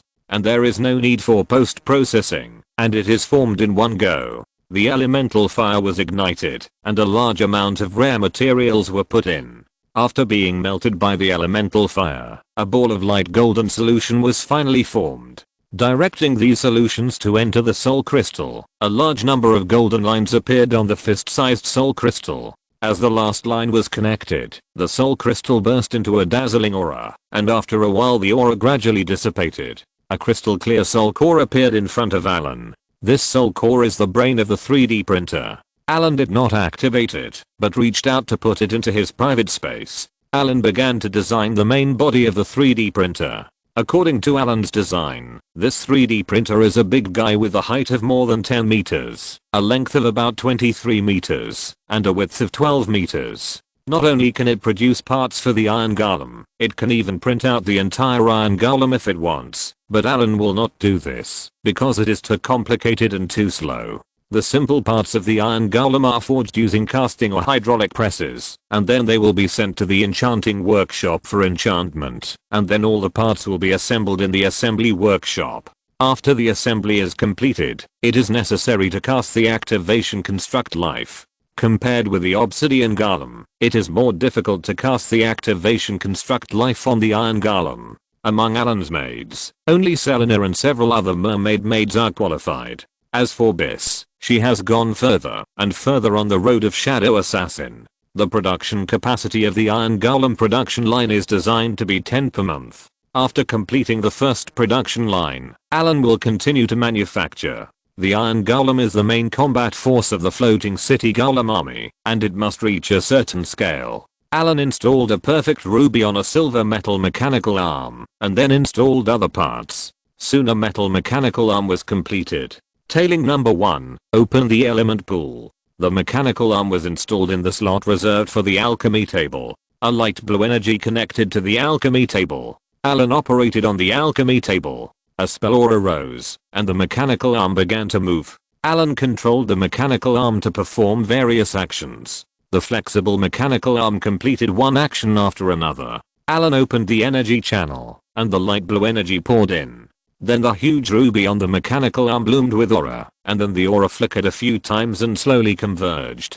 Swish. With a light sound, a bright ray was excited. The ray hit the metal plate not far away, and a smooth mark was cut on the metal plate. As the ray passed, the metal plate was split into two. The scorching ray seems to work well. This kind of spell of the energy shaping system can stimulate a ray like a laser, which can melt metal very quickly. After Allen modified it, he installed it on the mechanical arm. As long as the modified scorching ray is connected to the energy pool, it can theoretically be released continuously, and the length can also be adjusted to melt various metals. Allen made 12 of these mechanical arms. The intelligent brain of the 3D printer controls these mechanical arms to produce various parts. After testing that the data of the mechanical arm reached the target value, Allen began to produce other accessories. The cooling equipment used a perfect sapphire as the core only, which was engraved with the condensed water element. Mithril, star sand, and perfect yellow sapphire were added to make equipment for controlling gravity. The material of the entire 3D printer is as high as tens of thousands of magic stones, which is comparable to the counterfeiting of dozens of steel golems. It took Allen half a month to complete the manufacture of all the parts, and then came to the golem factory in the demi-plane. At this time, the golem factory was producing obsidian golems in an orderly manner. The clay golems transported various raw materials to the production workshop, and then the obsidian was carved into various shapes by the clay golems who were proficient in carving technology. After being engraved with runes in the enchantment workshop, it was sent to the equipment workshop. Finally, a brand new obsidian golem was produced. One by one, the obsidian golems stood quietly in the warehouse. These finished products needed to be activated by the activation of the life structure, and then they could be used. Allen observed for a while, and found that all the processes were fine. Then he came to a factory building next to it. This factory building was specially built to build the steel golem production line. Some basic equipment inside has been installed. The remaining types need to be made by Allen himself. Coming to the factory building, reserved for the 3D printer, Allen began to take out various parts and assemble them one by one. The entire machine has more than 1,000 parts. If it is the original version of the Predator, the number of various parts exceeds 100,000. Fortunately, spells can accomplish things that technology cannot do in many cases. After Allen's transformation and optimization, the manufacturing accuracy, difficulty, and speed of this 3D printer have been greatly improved. Allen controlled the wizard's hand and assembled a large number of parts bit by bit. Soon a huge machine appeared in front of Allen. The 3D printer is silver white and smooth as a mirror. Because some refined gold is added, the whole is very solid. Allen took out the brain of this machine, the soul core. Then he carefully installed it into the card slot reserved for the machine. Then close the card slot. Take out the staff, and the obscure spells are chanted from Allen's mouth, and powerful energy gathers around it. Soul weaving. Activate the constructed life. A strong spell aura burst out, and a wave of other souls appeared, as if waking up from sleep. With the activation of the soul core, the 3D printing equipment in front of him was finally completed. The staff tapped the ground lightly, the energy channel opened, and the light blue energy entered the device in front of him, and the 3D printer began to run. Chapter 488 Iron Golem Production Line 3. After watching the machine in front of him being tested, Allen breathed a sigh of relief. Master. A deep mechanical voice sounded. From today on, you will be called Intelligent Brain Number 1. Yes, Master. Intelligent Brain Number 1 is at your service. This is the technical information. I will transmit it to you now. You will produce these parts in the future. Allen lightly tapped his hand, and a spiritual light shot out. Soul infusion. The purple spiritual light injected a large amount of information into the soul core of Intelligent Brain Number 1. In Allen's plan, this intelligent brain is not just the intelligent brain of the 3D printer, it will be the manager of this steel production line. The production capacity of the 3D printer can easily supply 3 such production lines, but this is a matter for the future. Allen's first steel golem production line has not yet been completed. After building the 3D printer, Allen began to make clay golems. They will start as workers on the steel golem production line. The cost of auxiliary clay golems is very high, comparable to that of an obsidian golem. These clay golems need to be infused with metal smelting, casting, and processing technology to produce parts for steel golems. At the same time, a metal processing center needs to be built. The various processing machines inside were made by the Iron Blood Warriors by Allen, and then they can be used after being enchanted and modified by Allen. These tools that combine technology and magic have powerful performance, and it is difficult for the wizard world to reach this level. After the construction of the metal processing center was completed, Allen came to the enchantment workshop. Each iron golem needs to be engraved with a lot of runes, which is 20% higher than the number of runes on the obsidian golem, and the difficulty has also increased significantly, so the enchantment technology of the rune mechanical arms here needs to be higher. It is not easy to load technology on these mechanical arms. Their soul cores all use higher level soul crystals. In order to build the iron golem production line, Allen has spent more than 200,000 magic stones on materials. It has to be said that the magician is a profession that burns money. No money? Then why do you play a magician? Change your job to a berserker and conquer the world with an axe. 3 months passed quickly, and the first iron golem production line was finally completed. Compared to clay golems, the iron golem production line consumes more energy. The element pool built before can no longer support it. Allen went to Aquamarine and brought back a bioenergy host, which was then modified to serve as the energy source for the iron golem production line. In fact, it would be better to build an element furnace, but the materials for building an element furnace are not enough. Looking at this sci-fi production line, Allen was full of pride. It won't be long before my army of iron golems will cover this demi-plane. With Allen's order to start, the iron golem production line began to operate officially. The huge metal furnace was ignited, the scorching magic flames rose, and waves of heat spread out. A large number of metal ingots were transported in, and then a furnace of metal liquid emitting magic fluctuations slowly flowed out. Part of the metal liquid flowed into the prepared model, and the other part went directly into the metal processing center. The 3D printer also started working, and various metal powders were processed into complex parts, and then sent to the enchantment center. The spider-legged mechanical arm of the enchantment center quickly engraved runes on it. Everything was running according to Allen's expectations. The roar of the machinery and the aura of the spells, everything seemed so harmonious. Well, the noise was quite loud. Seeing that the production line was running normally, Allen relaxed and went back to the wizard tower to have a good sleep. Since he came back, he has been busy building the steel golem production line and had very little time to rest. After sleeping for a day with Helen in his arms, Allen regained his vitality and came to the golem production line again. The first steel golem was almost completed. Finally, 2 hours later, the first steel golem was built. Allen took out the staff and a powerful energy gathered. Activate the life of the construct. The eyes of the steel golem in front of him slowly lit up. Master. The steel golem squatted and saluted. Get up. Allen observed the steel golem. It looks good. Come with me to the training ground to test it. Yes, master. The steel golem's low voice sounded. Arriving at the training ground, Allen directed the steel golem to conduct various tests, and the results made Allen very satisfied. The data of the steel golem is slightly higher than the one that Aelu had ordered. As the first steel golem manufactured on the production line, his data is actually not as good as the later ones. After a period of running in, the data of the steel golems produced later will be somewhat enhanced. After handing the steel golem to Talling number 1 for arrangement, Allen came to Atlantis. This former city of the sea god has now become a huge construction site. A large number of ditches have been dug on the ground, and obsidian is laid inside. This is for the construction of the ground network in the future. Obsidian has good magic conductivity. After a simple rune engraving, it is a carrier of magic power, which is the basis of the future artificial magic network. The artificial magic network technology was developed by the world of Tibis. With the help of the power of the magic network, ordinary people who could not become wizards can cast some simple spells, making it easier for wizard apprentices to advance to wizards. The requirements for qualifications of spells are reduced, but this situation is limited to the area covered by the magic network.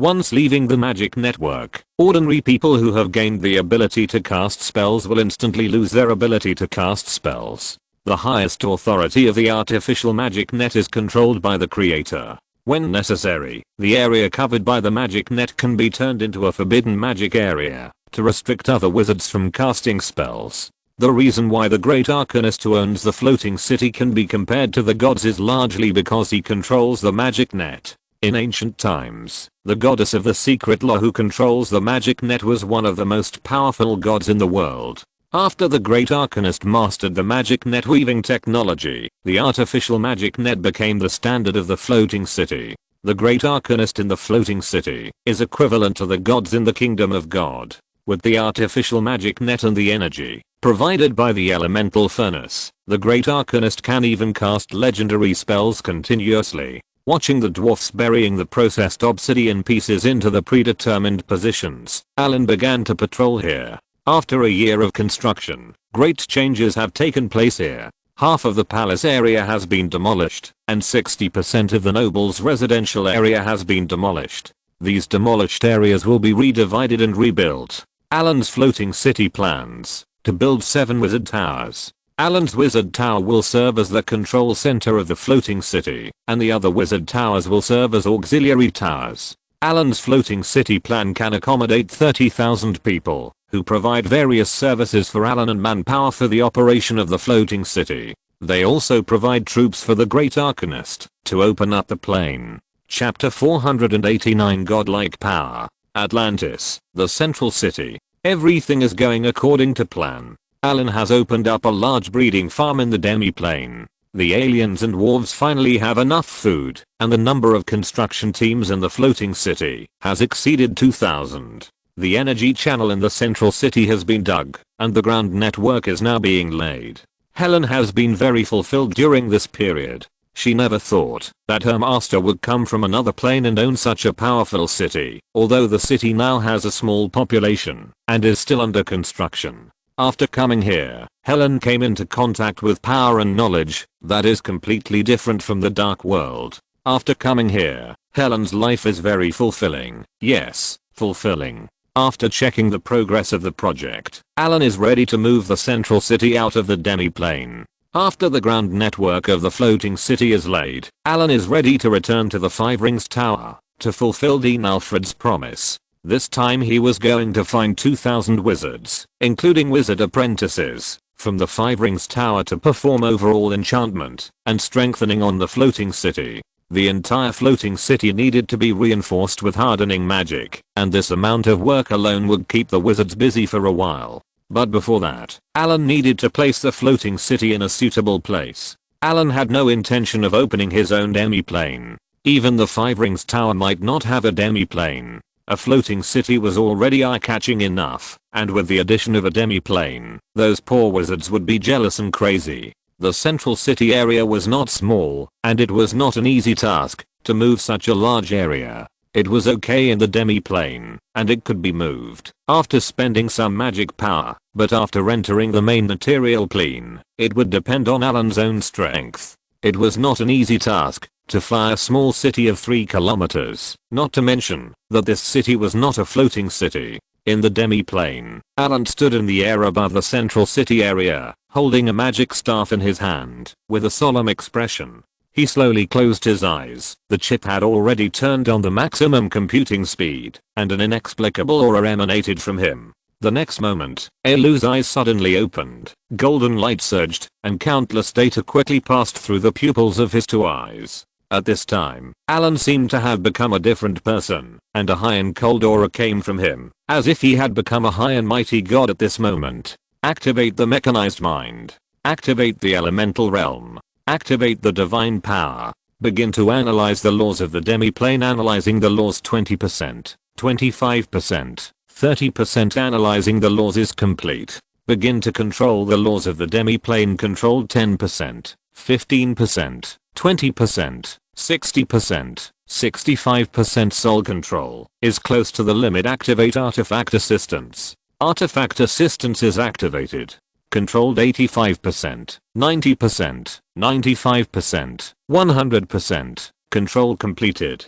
Ding. The soul load is overloaded. Please remove the state as soon as possible. Otherwise it will cause serious damage to the soul. Countdown 8:51. Allen's indifferent expression did not fluctuate at all, and he pointed the staff in his hand at the huge city. The next second, the sound of boom spread throughout the demi-plane. The earth cracked and shook, and the ocean was constantly churning. The various creatures living in the ocean of the demi-plane were panicking and running around, as if they had encountered the end of the world. The seabed vibrated, and huge waves were raised in an instant.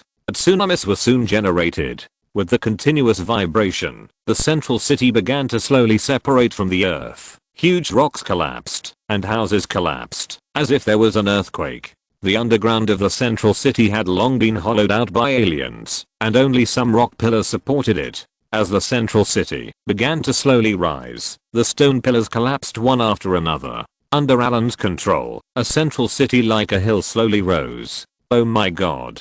The master's strength is so strong. Is the master a god? The maids standing in the isolation area were completely stunned by the scene in the sky. At this time, they could no longer see Allen's appearance clearly. They could only see the outline of a human figure shrouded by a ball of golden light. The golden light was bright and overbearing, and people could not look directly at it. The legendary cannot look directly at God is this feeling. In the demi-plane, after controlling the laws of the demi-plane, Allen is the god of the demi-plane. The dazzling golden light illuminated the entire demi-plane, and the huge central city was picked up from the ground by Allen like a building block. All the dwarves knelt on the ground, trembling, and kept praying to Allen. The aliens also felt the power of heaven and earth, and they squatted on the ground like quails, not daring to move at all. Although Biss remained calm on the surface, and tried her best to maintain her image as a head maid, the fingers hidden in her outstretched hands tightly grasping her clothes had exposed the turbulent waves in her heart. Although she had seen the master raise a floating tower before, and witnessed the master's power, the size of the floating tower was limited, and far less than the oppression brought by a city. This time she deeply felt the power of Allen like a god. Selena and other mermaid maids could no longer stand steadily. As the followers of the sea god, they have gradually become stronger with the awakening of their bloodline, and are even slightly better than Biss. Although they know that the master is powerful, they do not have a deep concept. This time, seeing Allen lift up the entire city with his own strength, at this moment, she has already placed Allen in the same position as the gods in her heart. Seeing the scene in front of her, Helen couldn't believe her eyes. If Biss hadn't helped her, the moon elf would have fallen to the ground. However, her state was a little strange at this time. Her face was flushed, her breathing was rapid, her eyes became watery, and the exposed skin on her body turned rosy. That kind of seductive look made people want to hold her in their arms. Even after a while, her body trembled violently. Even with Biss's support, she couldn't stand up, and collapsed to the ground. The only ones who were calm were the constructed lives created by Allen. These constructed lives were operating normally according to Allen's plan. For the emotionless constructed lives, the master's orders were everything. As the hill-like central city flew up, Allen began to make adjustments constantly. After turning on the mechanized mind, his current state was equivalent to being in an absolutely rational state. He would not do anything outside the plan, and all his actions were carried out to complete the task. The chip faithfully transmitted various data into Allen's mind. The faint golden light enveloped his body, giving people a sense of majesty like a god. This was exactly what Allen did when he activated the divine power in his body. Chapter 490 Godlike Power 2. Allen held the staff and gently drew it in the air. A golden line burst into dazzling light, and a hole was torn in the half plane. The hole was only 1 meter in size at first, and it expanded to tens of meters in a breath. Through the space crack, you can clearly see the scene outside, which is the wizard world. At this time in the wizard world, off the coast of Salt Island, a floating tower was suspended in the air, and then the sky seemed like a lake, and ripples slowly appeared. As the ripples rippled, a space gate appeared in the air. After the space gate appeared, it expanded rapidly, and in a moment it had expanded to a range of several hundred meters. Through the space gate, you can clearly see a huge city floating in the air. As the space gate continued to expand, the hill-like city began to slowly approach the space gate. The strong energy fluctuations of the space gate rolled up gusts of wind in the sky, and the sea surface rolled up waves. The raging energy was agitated, forming tornadoes. A large number of dark clouds gathered to cover the sky, and lightning and thunder roared. At this moment, it seemed like the end of the world. The huge city slowly passed through the portal, directly knocking away the tornadoes that were surging around it. The tornadoes scattered and turned into strong winds and disappeared. The dark clouds in the sky were also pushed away. A large number of lightnings were like purple dragons that kept striking down, but they quickly dissipated and disappeared. After approaching the space gate, the city slowly passed through the portal, bringing with it gusts of strong winds, and the waves on the sea were suppressed at this moment. As the city passed through the portal, a golden figure appeared in the air. Tower Spirit number 1, open the element furnace. Simulate the element tide. Open the energy transmission. Remove the state of law control. Dragon vein transformation divine dragon. Roar. A shocking roar came, and the huge dragon power spread instantly. The surrounding creatures seemed to have encountered a natural enemy at this moment, hiding in the corner and trembling. After leaving the demi-plane, Allen lost the control of the law, and the pressure on the entire central city area increased instantly. Fortunately, the element furnace had been opened, and a huge torrent of energy poured directly into his body. The violent energy torrent rushed forward, and Allen's body strength could not bear it. With the help of the huge energy of the element furnace, Allen barely stopped the city from falling, and then turned on the dragon vein transformation. The strong energy fluctuations exploded instantly, and Allen's figure was completely wrapped in golden light. The momentum continued to rise, and soon reached the peak. With a roar, a huge figure appeared in the air. The whole body was covered with beautiful scales like rubies, and golden rays flashed from time to time. The body was huge and burly, roughly estimated to be more than 50 meters long, and there was a pair of thick dragon horns on the huge head. The hideous barbs extended from the ears to the back, all the way to the chin, neck, legs, and the joints and ends of the pair of flesh wings that were spread out to cover the sky. There were 4 hideous bone spurs on the slender tail, and the outline of strong muscles could be seen under the hard scales. A pair of eyes were like a pair of small suns. Anyone who saw it would think it was a powerful dragon. Allen's blood power completely exploded at this moment. This is the true form of a giant dragon that can only be activated when the blood is strong and rich enough. From this moment on, Allen can be said to have completely transformed. Whether in appearance or genetic blood, he is no different from a giant dragon. The most powerful red dragon among the 5 colored dragons is only about 25 meters in size when it is in its prime, but Allen's body is now twice the size of a red dragon in its prime. Compared with the white dragon that was besieged by the 5-ring tower in the underground secret realm, its momentum is much stronger. As it transforms into a giant dragon, the elemental energy that flows into its body is easily controlled by Allen. The body of a giant dragon is far from comparable to that of a human body. The dragon wings that cover the sky and the sun cross the sky, and the huge central city begins to adjust its position. After transforming into a giant dragon, Allen can already control the city more easily. Under the scanning of the chip, the environment of the seabed appears clearly in front of him. Under the city is a platform built in advance. The entire platform is a part of the seabed raised. Allen controls the city and slowly lands it on the platform. Boom.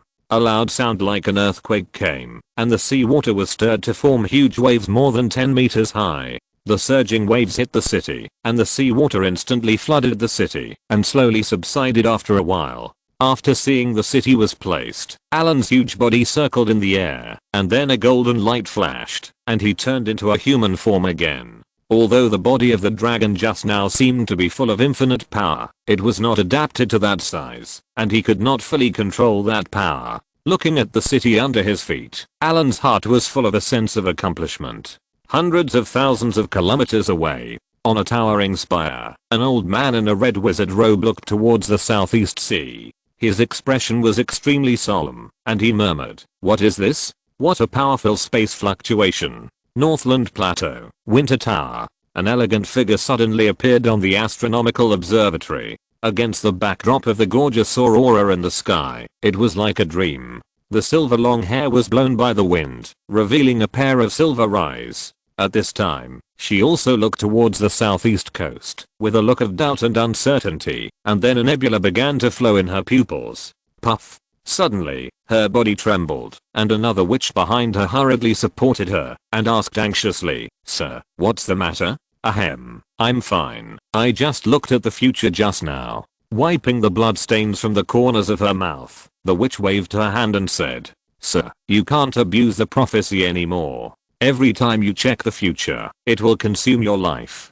And since the invasion of the abyss, the future has been shrouded in the mist of fate. If you want to get a little information, you will be backlashed." The witch said with a worried look. "It's okay, this time I just took a look at what happened over there, and I didn't expect to be discovered, but it should be a good thing for us," the leading witch said with a pleasant tone, not caring about the damage of the backlash just now. Five-ring tower, astronomical platform. Alfred, who was presiding over the transformation of the academy, suddenly stopped his action, and then his figure flashed and appeared at the astronomical platform. After a while, the figures of the other 4 tower masters appeared one after another, and the elemental fluctuations on one of them were very violent. Mr. Dean. Mr. Dean. What was that energy just now? Fatty, you just broke through to the legendary level. You should continue to recuperate for a while. Alfred did not answer directly, but looked at the sturdy figure. "I will, Mr. Dean."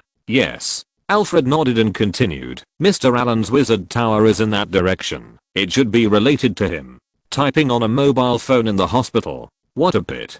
Chapter 491 Return to college. The element furnace reduces the output power. Adjust the position of the floating tower.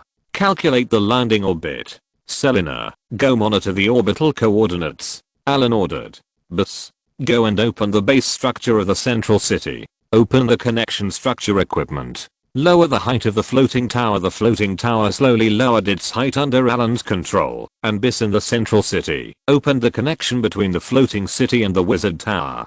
After continuous adjustments in the sky, the floating tower began to dock. Connection device number 1 has reached the predetermined position. Connection device number 2 has deviated from the predetermined position and is being adjusted. Connection device number 3 has reached the predetermined position. Start docking. Boom.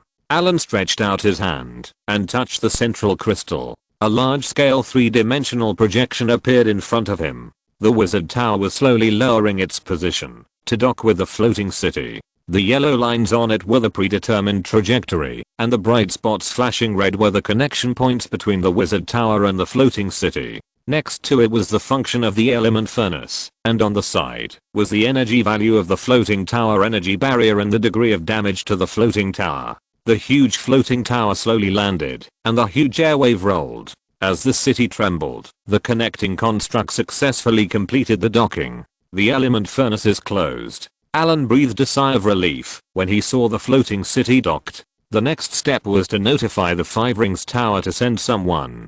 After arranging the matters of the wizard tower, Allen opened the teleportation array and returned to the periphery of the Five Rings Tower. At this time, the Five Rings Tower was still very busy. Most of the wizards in the academy were in a hurry. Because a complete city ruins were discovered in the underground secret realm, the Five Rings Tower sent a large number of people. After obtaining the element furnace, they have begun to upgrade it to a floating city. Sir Allen, Dean Alfred asked you to go to the astrology tower to see him after you come back. Currently guarding the academy is Connor Wizard, a powerful combat wizard. Like most combat wizards, he also shaved his head. I don't know when it started. There is a rumor in the academy that a bald head makes you powerful. It is rumored that bald heads are prone to critical damage in battle. This statement is very metaphysical, and Allen doesn't know whether it is true or not. However, the number of bald heads has increased a lot along the way. Allen nodded with a smile. I see. Sir Allen. Teacher Allen.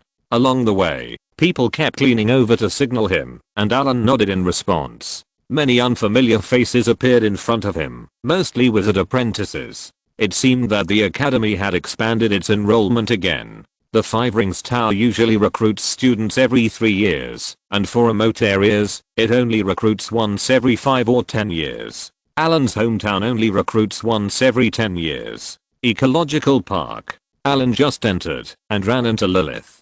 Lilith cheered when she saw Allen, and then pushed Allen away, as if she remembered something, and her expression was a little restrained. "What's wrong?" Allen was a little surprised. "Allen, are you legendary wizard?" Lilith asked hesitantly. "Well, I accidentally advanced," Allen said with a smile. "Ah." Although he already had the answer in his heart, he couldn't help screaming after hearing him admit it in person. "You don't have to be restrained, just be the same as before." Allen rubbed Lilith's head and messed up her beautiful hairstyle.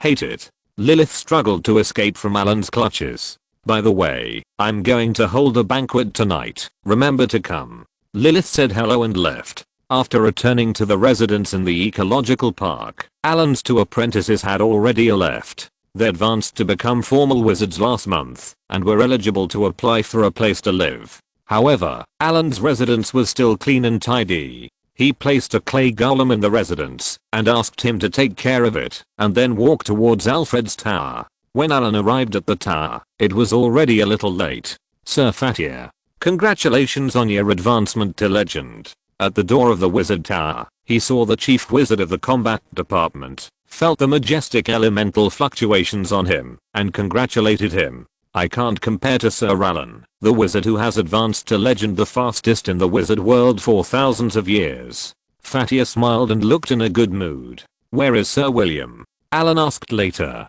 Sir William went to help the Wizard Alliance. The center of the continent has been a little uneasy during this period. Many demons have come here across the border, Fatia said with some emotion. "Sir William is really conscientious." Allen sighed slightly. Since coming to this world, William Oak has never stopped. He has been trying to contact all wizard organizations to fight against the abyss together. He seems to have regarded this as a lifelong belief. Persist for a glimmer of hope. Allen admitted that his motivation for helping the world of Tebus was not pure. Initially, it was for knowledge. Even his plan at that time was to save Banda and Uganda at the last minute. As for the Tebus spleen, he would do his best. If he could not see victory, he would leave with a few people. He planned to run away from the beginning. It was also after the floating city technology had made a breakthrough and a floating city was built. He had enough confidence and planned to fight with the abyss. Inside the tower, many higher-level wizards from the Five Rings Academy came. In addition to the masters of the tower such as Fagiel of the Combat Department, Nicholas of the Alchemy Tower, Selena of the Botanical Garden, and Victor of the Wisdom Tower, there were many faces that Allen had not seen. After greeting everyone, Allen found a seat and sat down. "Okay, everyone is here, let's start this meeting." Dean Alfred, who was sitting in the main seat, looked around and said, "The transformation of the academy is about to be completed, and the element furnace has been built. Next, the focus of the academy will be on the construction of the floating city. In addition, the treatment of the academy will be further improved. I hope that everyone can make full use of resources to enhance their strength. Under the pressure of the outside world, the current efficiency of the Five Rings Tower is very high, and all wizards are seizing the time to improve themselves. Next are some other affairs in the academy." After discussion and processing, other high-level wizards left one after another, and finally only Allen and a few others were left. "Sir Allen, did you create the violent energy fluctuations in the Southeast Sea area?" After seeing the other wizards leave, Victor, the Tower Master of the Tower of Wisdom, couldn't help but ask. The powerful force in the Southeast Sea area made him feel lingering fear. Chapter 492, Big Construction. "Well, an experiment has been completed." Allen nodded and said, not intending to say anything more. Seeing that Allen did not continue to speak, the others could only give up. After all, asking a legendary wizard's secrets is just asking for your own life. "Mr. Dean, I have something this time that I hope the academy can help me with." "What is it?" Alfred was a little curious. He always felt that he could not see through Allen. This youngest legendary wizard in the history of the Five Rings Tower had many secrets hidden in him, but he did not intend to ask. "I want the academy to fulfill the request I made last time.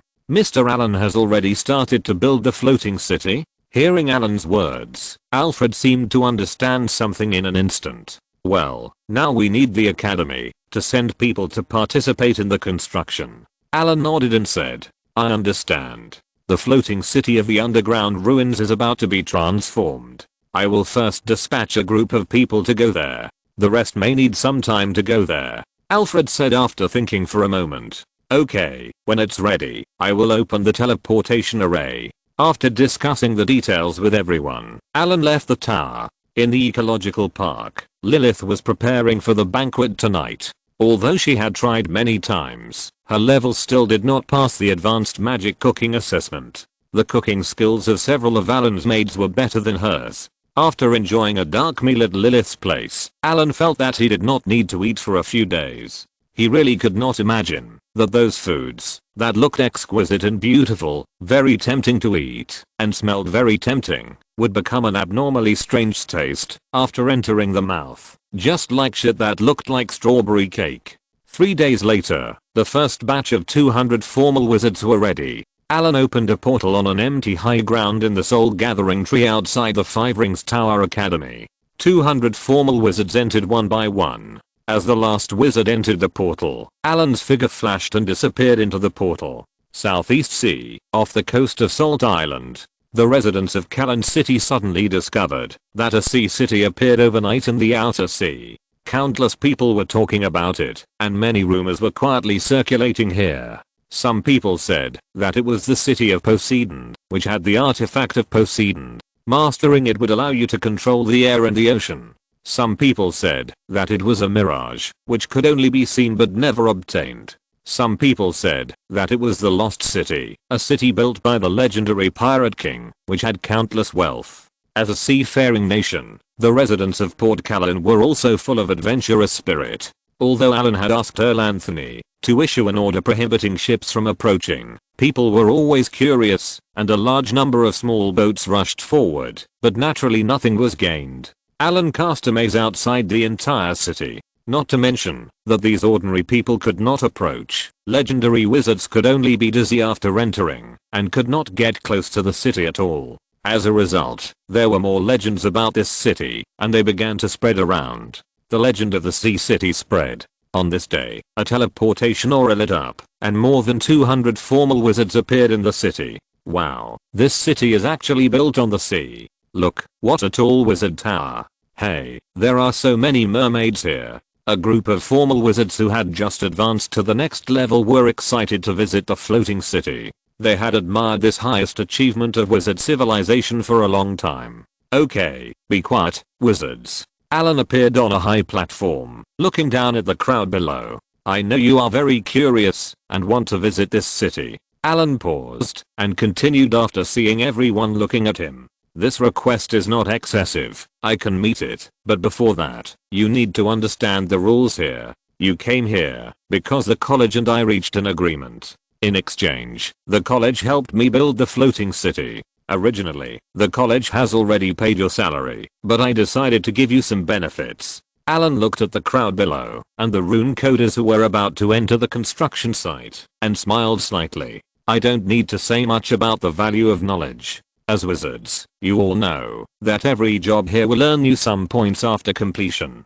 These points can be exchanged for the knowledge you want in my wizard tower, including runes, alchemy, potions, magical cuisine, basic spell templates, optimized spell templates, and even some meditation methods. As long as you have enough points, these are not a problem. Hearing Allen's promise, the wizards below were like a pot that had exploded, and they were boiling instantly. Allen watched them discuss with a smile, waited for a few minutes to see them calm down, and continued.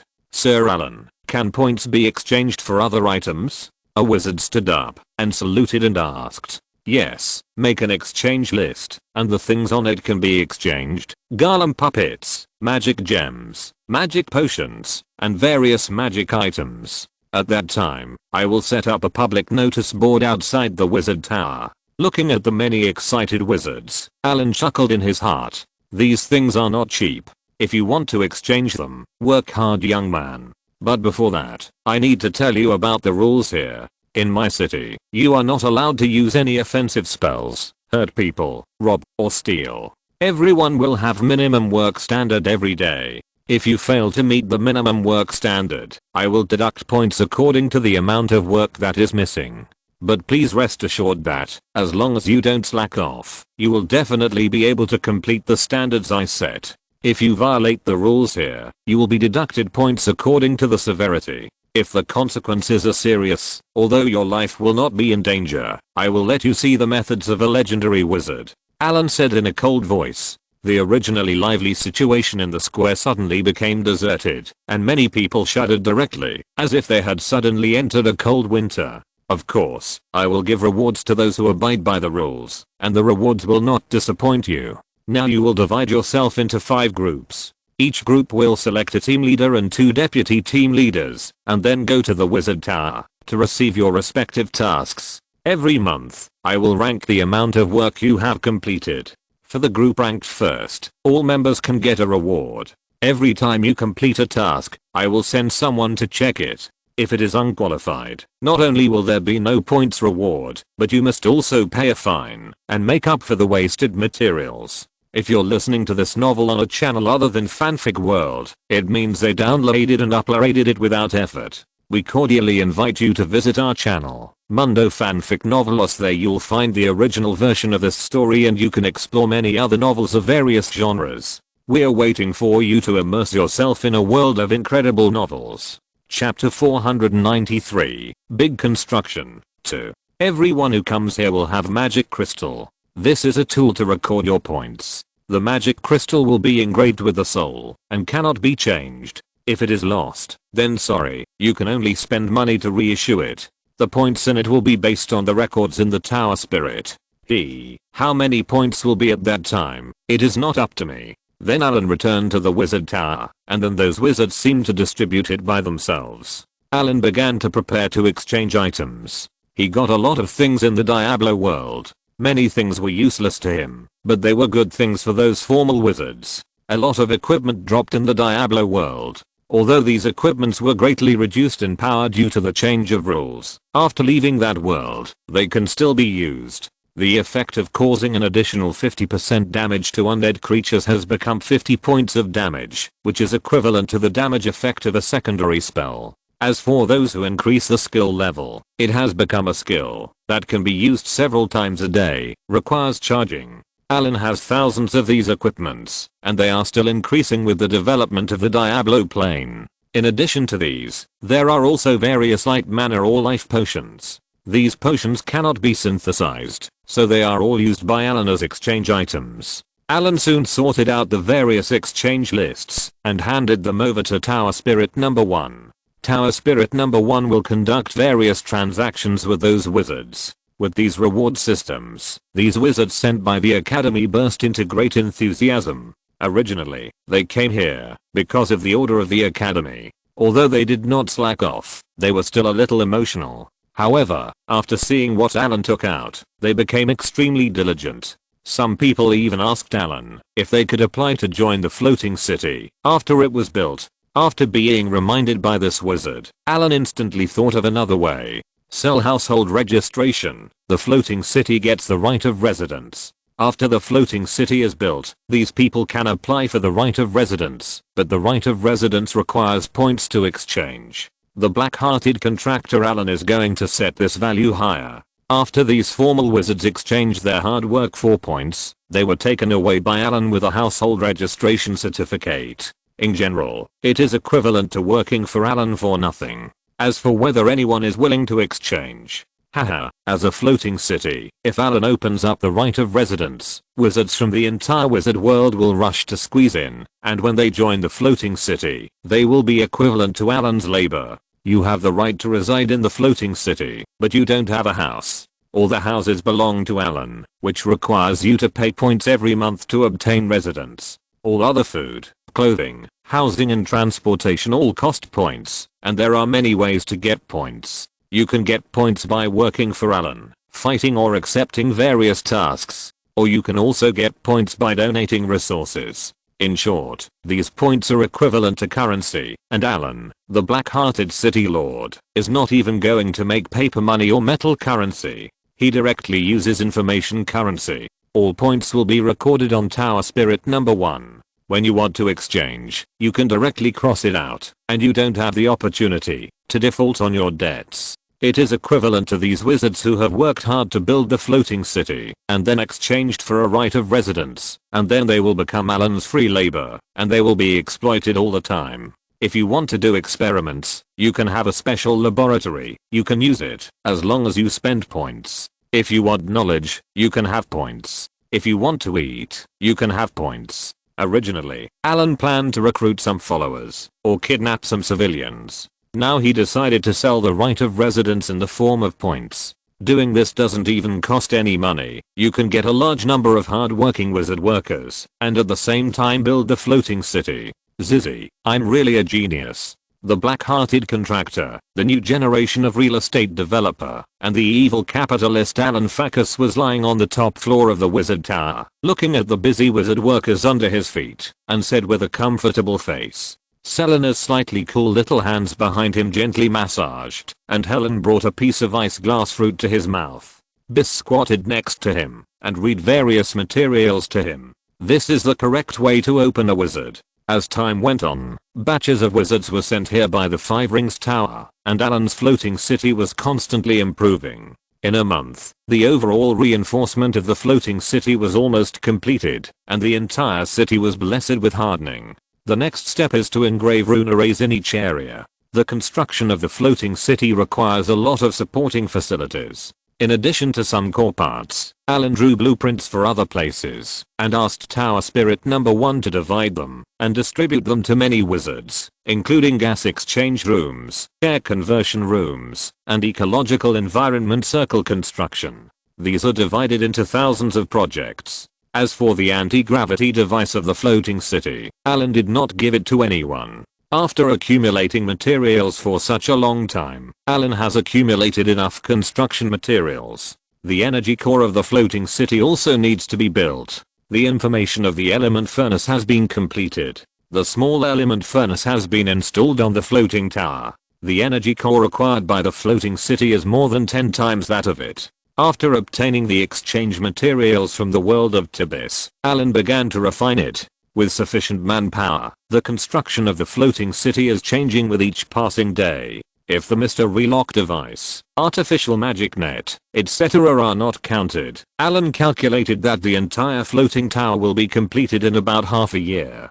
During this period, a lot of various equipment and medicines in Allen's hands have been exchanged, but they will be replenished every month, and they are still sufficient now. Low-level wizards are very fond of the potions that flow out of Allen. This kind of potion, that can quickly restore magic power and recover from injuries, has always been in high demand. The floating city of the Five Rings Tower has been transformed. What remains is to load various weapons and constructs. The Five Rings Tower did not build a golem production line, because they have sufficient manpower, so they all make them by themselves. As for the artificial magic net, the Five Rings Tower has not figured out the principle of this technology, and it will take a lot of time to make it. The puzzle lock is also left over from the previous ruined city. It just replaced the core equipment, and made some modifications. With the knowledge reserve of the Five Rings Tower, the research on this kind of high-level knowledge is limited. The element furnace that Allen traded to them has been made. Compared with Allen's element melting furnace, it is a bit backward in technology. The entire floating city uses 4 element furnaces, 3 of which are used as standing energy sources and the other is a backup energy source. A large ecological park has been built in the floating city to provide food and various magic resources for the floating city. The floating city can travel in the star world for a long time because of the output of the ecological park. Chapter 494, Big Construction, 3. The construction of a floating city requires a lot of knowledge, which is equivalent to a comprehensive examination of all subject knowledge. If one of them fails, the floating city built will have problems. The quality of a floating city is not determined by its excellent parts, but by its worst shortcomings. Allen did not have much time to pay attention to the construction of the floating city. All construction standards have been handed over to Tower Spirit number 1 for review. This is just one of the review standards. All reviews are divided into at least 3 times to ensure that there are no problems in any link. In addition to installing 2 element furnaces in the floating city, Allen also installed the bioenergy host. as a biotechnology product of the engineer civilization. After Allen recultivated it with magic cells, the performance of this biological host has become more powerful. The role of the bioenergy host is very large. It can decompose garbage and obtain energy after decomposition. After being transformed by magic cells, it will become an important energy circulation device for the floating city. It plays an important role in the artificial ecosystem in the floating city. As a floating city, it can be roughly divided into two types. One type is mainly living in the material plane. The technology content of this floating city is relatively low. The floating cities of the Five Rings Tower and Tibus are all of this type. Although they can enter the astral world for a short time, ordinary people will die in large numbers without a complete ecosystem. The other type is a floating city that can adapt to a variety of environments. This type of floating city is very difficult. It not only has all the functions of the previous floating city, but also has a complete ecosystem and can travel in the astral world. The floating city owned by the Great Arcanists in the late Arcane Empire is of this type, and they can follow the Great Arcanists to conquer other planes.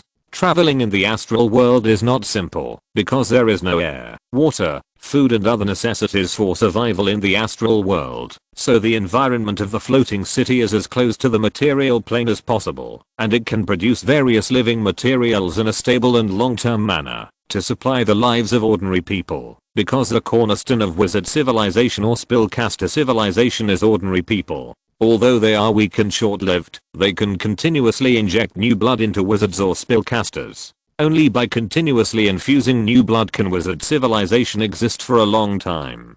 Compared with other spellcaster civilizations, the wizard civilization is notoriously low in both marriage rate and birth rate in the multiverse. Other civilizations even gave the wizard civilization a nickname, gay civilization. Because wizards like all kinds of human experiments, they basically don't get married or have children.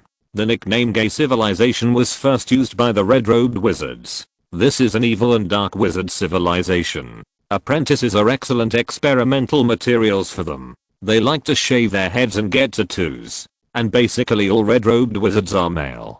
Then this civilization was nicknamed the gay civilization, and then this name was generally referred to as a wizard civilization dominated by black wizards. The most normal spellcaster civilization is the Arcanist civilization. This civilization looks more like a technological civilization. Arcanists don't like to fight, but more often research. This is a civilization with a strong desire for knowledge, but if you regard them as a group of weak chickens, you are wrong. The Arcanist civilization is the highest among all spellcaster civilizations in terms of the number of strong people and overall strength. The Arcanist civilization likes to study various unknown or known things, so there are often some dangers. The evil of gods and ancient evils are their research topics. This group of arcane masters with strong curiosity often clash with the gods. Some arcane masters even think that gods are also a kind of life and want to capture gods for research. So although they are powerful, they are good at committing suicide.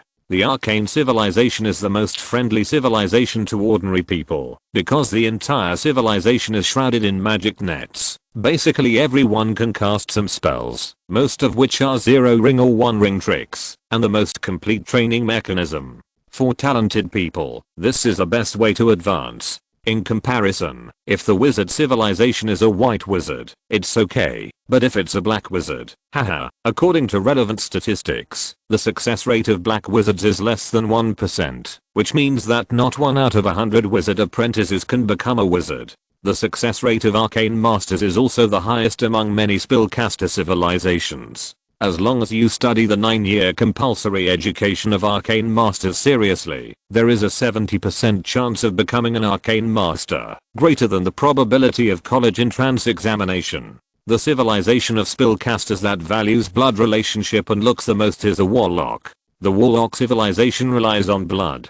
Although it also values knowledge, it is far less important than other civilizations. How to say it, the warlock is equivalent to the tall, rich and handsome among spellcasters. Compared with other spellcasters, warlocks are more popular among ordinary people. Because warlocks rely more on blood power, most of them look handsome. The most important attribute of warlocks is charm. It can be said that no warlock is ugly. Warlocks mostly rely on family inheritance. The vast majority of warlocks are nobles. The strength of power is more about blood concentration. In the world of warlocks, those who look good are generally strong, and those who look ugly are basically losers. This is a profession that depends on looks. The power of a warlock will awaken with the awakening of blood over time. Sometimes, just by sleeping, an ordinary person will grow into a good spellcaster.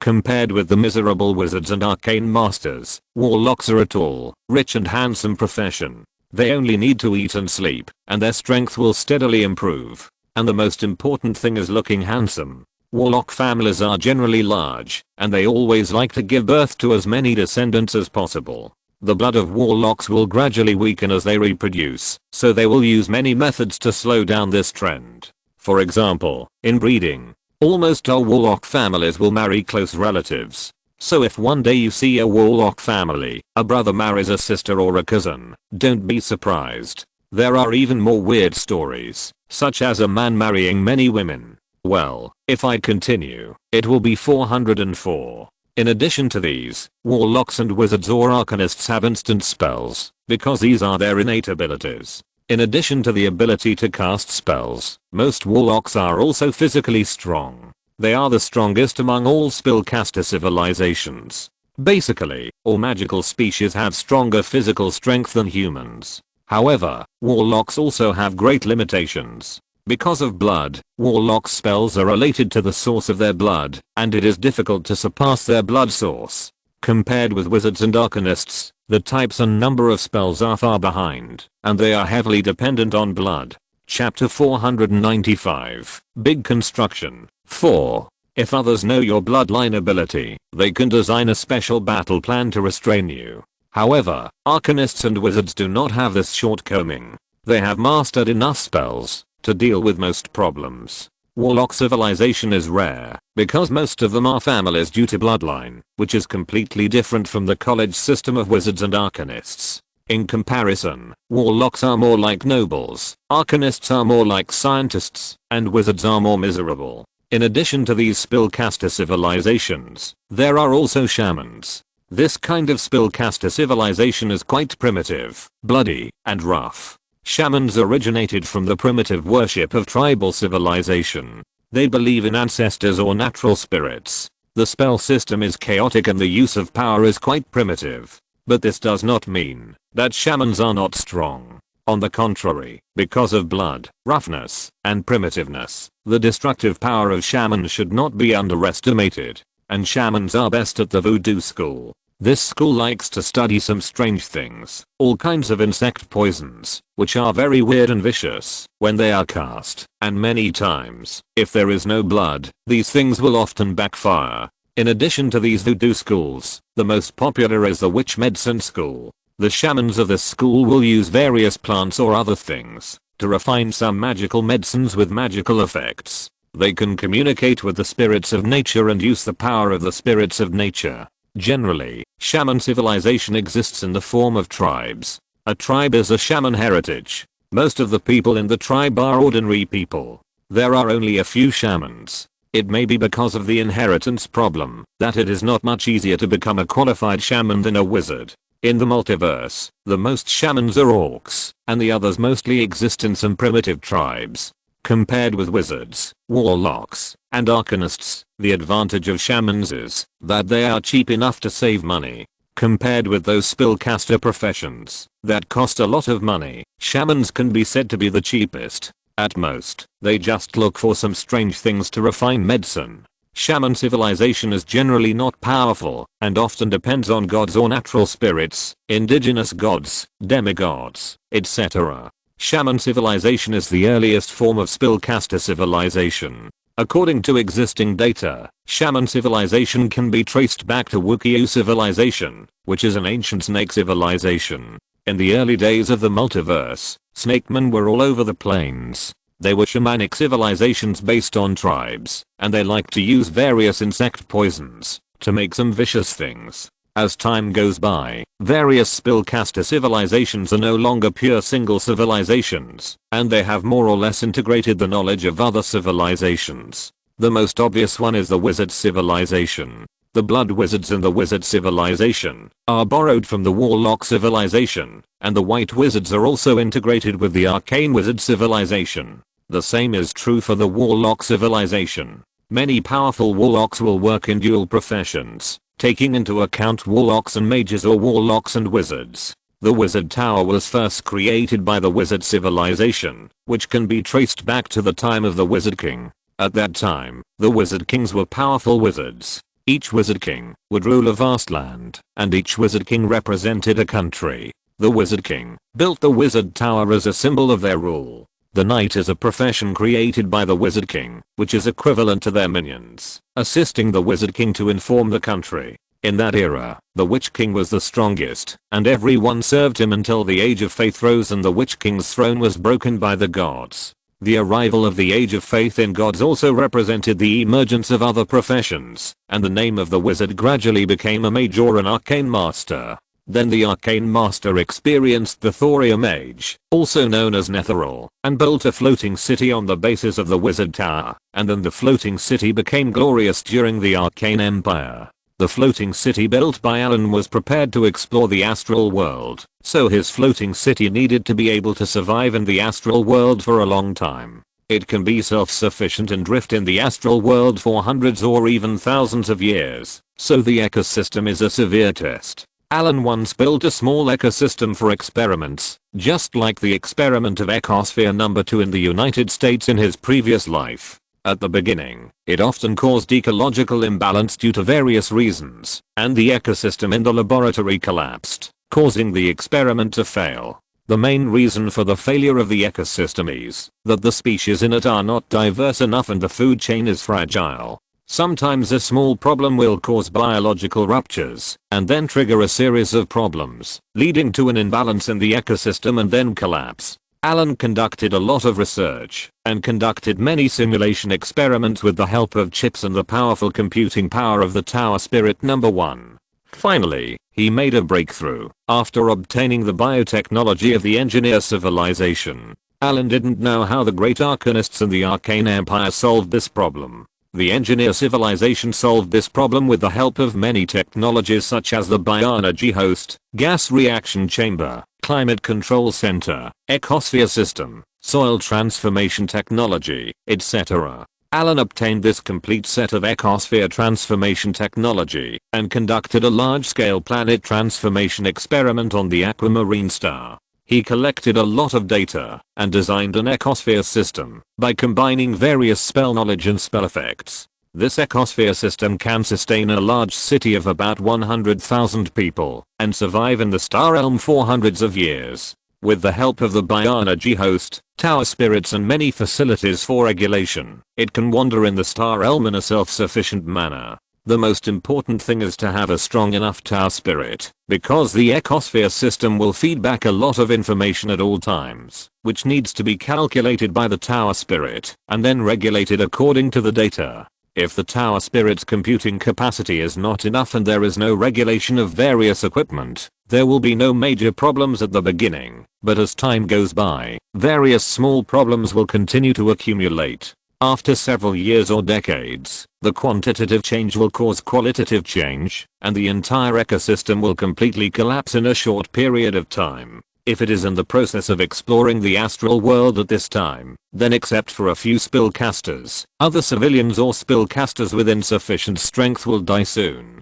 The entire floating city will become an astral tomb. Allen's demigod level tower spirit can easily meet the computing requirements of the ecosystem. Allen has calculated that, in order to maintain the safe operation of the ecosystem, the tower spirit must be above the high-level legendary level to meet the requirements. With the strength of the 5 rings tower, their highest level is only the legendary tower spirit, and this tower spirit was obtained from the ancient ruined city. Because of the lack of maintenance for a long time, and after re-refining and transformation, the original legendary high-level tower spirit is now reduced by 1 level, and becomes a legendary tower spirit. Chapter 496 Equipment. After Allen handed the design drawings to Tower Spirit number 1, he began to sleep in seclusion. Because after the last time the dragon bloodline was completely integrated, his strength was further improved, and he had completely entered the legendary high level. At that time, He felt that he needed to sleep once, but considering that the floating city needed to be built, he postponed the sleep time. Now that everything is on track, Allen returned to the retreat room, connected to the element pool, and fell asleep. Every time the dragon sleeps, it means that its strength has greatly increased, and it has become more powerful. Allen has the dragon bloodline, and the same is true. This sleep is so comfortable. Allen stood on the balcony with his bare arms, and stretched his waist. He turned around, and hugged Biss, and kissed her beautiful face, then turned around, and flew out directly. The wind was howling. The instant weightlessness made Biss scream, and hugged Allen tightly, but then she looked around curiously, and her curvy body was tightly pressed against Allen.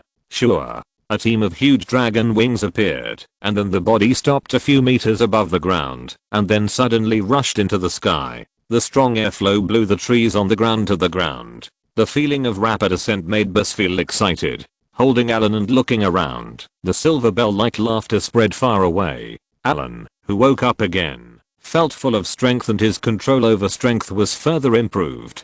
His current strength has completely stood at the level of high-level legends. If he uses the Dragon Vein transformation, his strength will be even stronger. Ordinary demigods are not his opponents.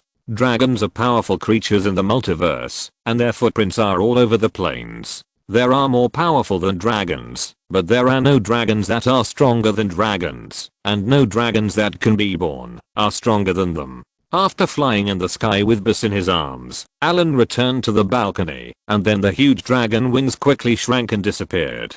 Congratulations, Master. Selena and Helen looked at Allen excitedly. Well, prepare a banquet. I want to celebrate. Feeling the increase in strength, Allen was in a good mood and prepared to hold a banquet to celebrate. The future floating city needs to build an artificial lake as a place for water source interaction, and it is also an important part of the biosphere. For Allen, who has the artifact of Poseidon, this is a very simple thing. Allen has not figured out how to deal with the light source problem in the floating city. He actually has several plans. One is that the entire protective barrier can be self-luminous and adjusted. The protective barrier simulates the material plane, and the brightness is adjusted to simulate day and night. This is the most cost-effective way, but the disadvantage is that it has limited effect on the ecosystem. Another way is to create an artificial sun and an artificial moon. This method is expensive and has many advantages. It can better adjust the ecosystem, and this artificial sun and moon can also cooperate with the puzzle lock of the floating city to attack. Allen does not have enough materials to make artificial suns and moons, but after thinking about it, he thinks that, since it is built, it should be in place at once. Even if it is not built now, it will still be built in the later stage. After the sun and moon were included in the plan, Allen calculated the progress of the floating city, and there were still many gaps in some rare materials. In the evening, Allen lay on the desk to write and draw. The construction of the floating city is very troublesome. Because there is no experience, there will always be various problems during construction. Although the powerful computing power of Tower Spirit number 1 and the chip has solved many problems, there is still a gap between simulation and reality. Raising a city like a small mountain is not just a matter of adding a large floating ring.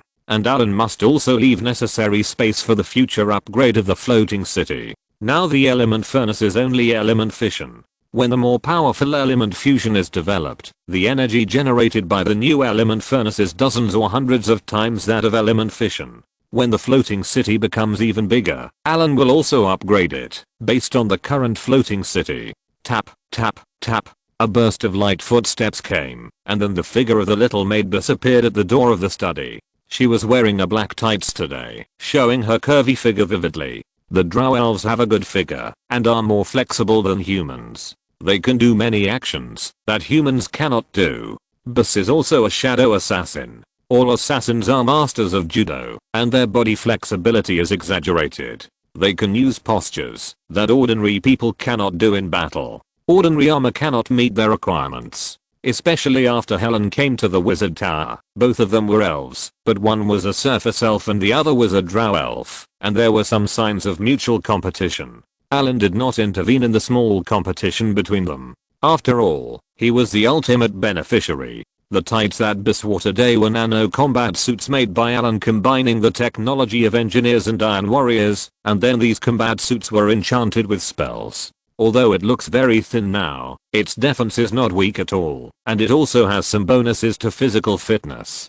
This nano combat suit can resist arrows and bullets, and spells below the formal witchcraft level can also resist it. The optical material added on it can be invisible. Allen also added the stealth spell on it. After turning it on, Biss's stealth ability was greatly improved. If it weren't for the chip scan, Allen would hardly find her existence. This nano combat suit is worn close to the body, and Biss will even change with the help of optical effects. For example, now, Biss looks like she is wearing a pair of black stockings. After getting along with Allen for a long time, Biss has completely understood his preferences. Seeing Allen's eyes on her legs, she walked in a cat-like manner. "Master."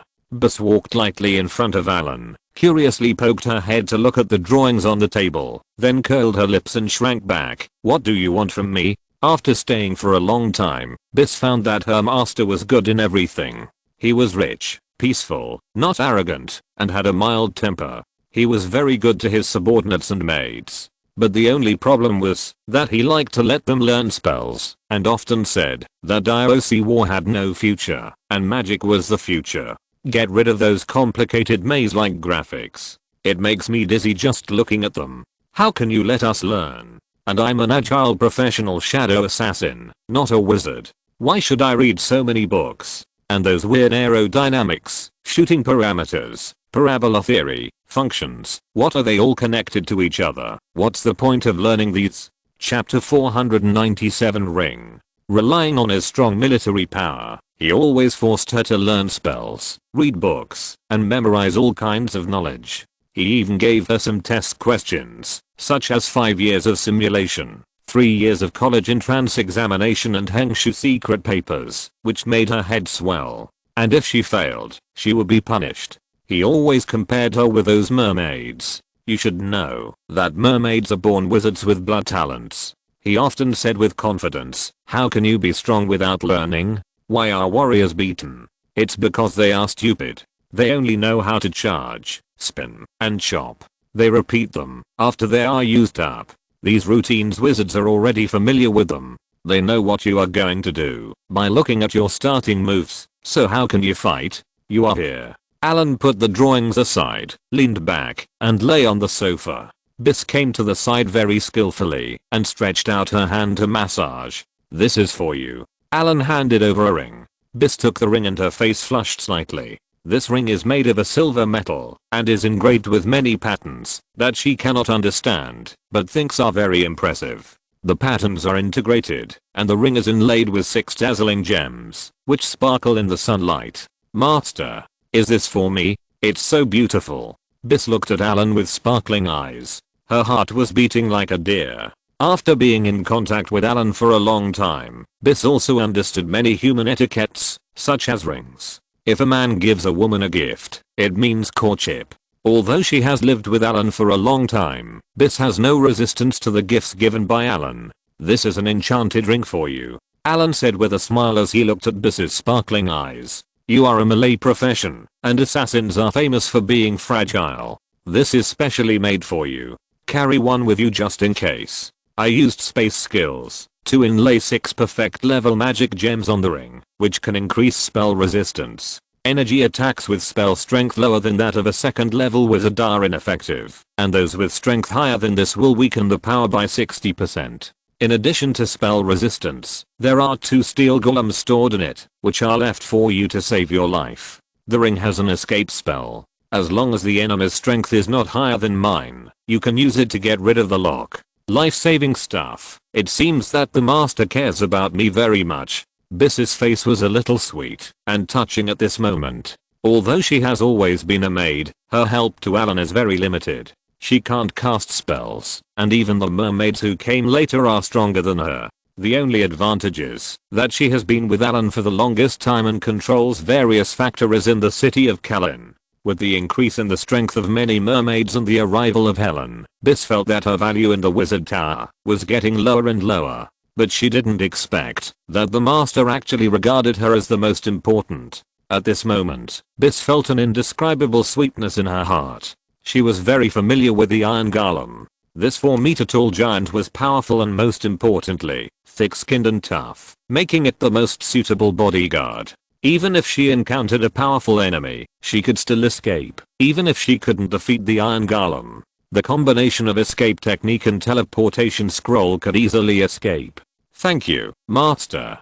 Biss came to Allen, kissed him on the side of his face quickly, and then ran away quickly. "This little girl, I'll deal with you tonight." Allen touched the side of his face and smiled as he looked at Biss, who was running away quickly. His mind couldn't help but think of Biss's tights and silk stockings made outfit, and his heart couldn't help but ripple slightly, and his tension was also a little hot. After Biss attacked Allen, she put the ring on her hand, humming a ballad that she didn't know where she learned happily, and prepared to show off to other mates. In the study, Allen passed the further improved floating city data drawings to Tower Spirit number 1, and then took a sip of the black tea next to him. With such a large group of laborers working, the floating city is progressing really fast. Looking at the floating city construction schedule passed by Tower Spirit number 1, Allen narrowed his eyes. Allen was very satisfied with these wizards in the 5-ring tower. As long as they paid a little reward, they would complete the task quickly and well, as if they were injected with chicken blood. After drinking the remaining black tea in one gulp, Allen came to the laboratory. On the experimental table were many equipment obtained in the world of Diablo. These equipment were transformed by Allen and were very good magic items. These things will be distributed as the first batch of rewards. You must know that many low-level wizards only have some secondary magic items in their hands, which are things used by wizard apprentices. Although these in front of Allen are of no use to him, they are things that are worth a lot of money to other wizards. Once Allen fulfills his previous promise, the enthusiasm of this group of wizards will be instantly aroused. Allen plans to release a batch every once in a while, and if it continues, the enthusiasm of these wizards will not decline. I don't know how Biss is doing now. How is the progress of the construction of the Arcane City? Allen thought of the Arcane City in another plane. As Biss is facing the abyss, their pressure can be imagined. Although the information of the element furnace was passed to them last time, there has been no contact since then, and Allen does not know their current situation. If everything goes well, after the construction of the 5 Rings Tower and his floating city is completed, the power of the 3 floating cities, together with the Wizard Alliance and the Northland Witch, will be enough to launch a counterattack against the Abyss. T-Biss, the Arcane City. This floating city, which has gathered the power of the entire plane, is speeding up the construction.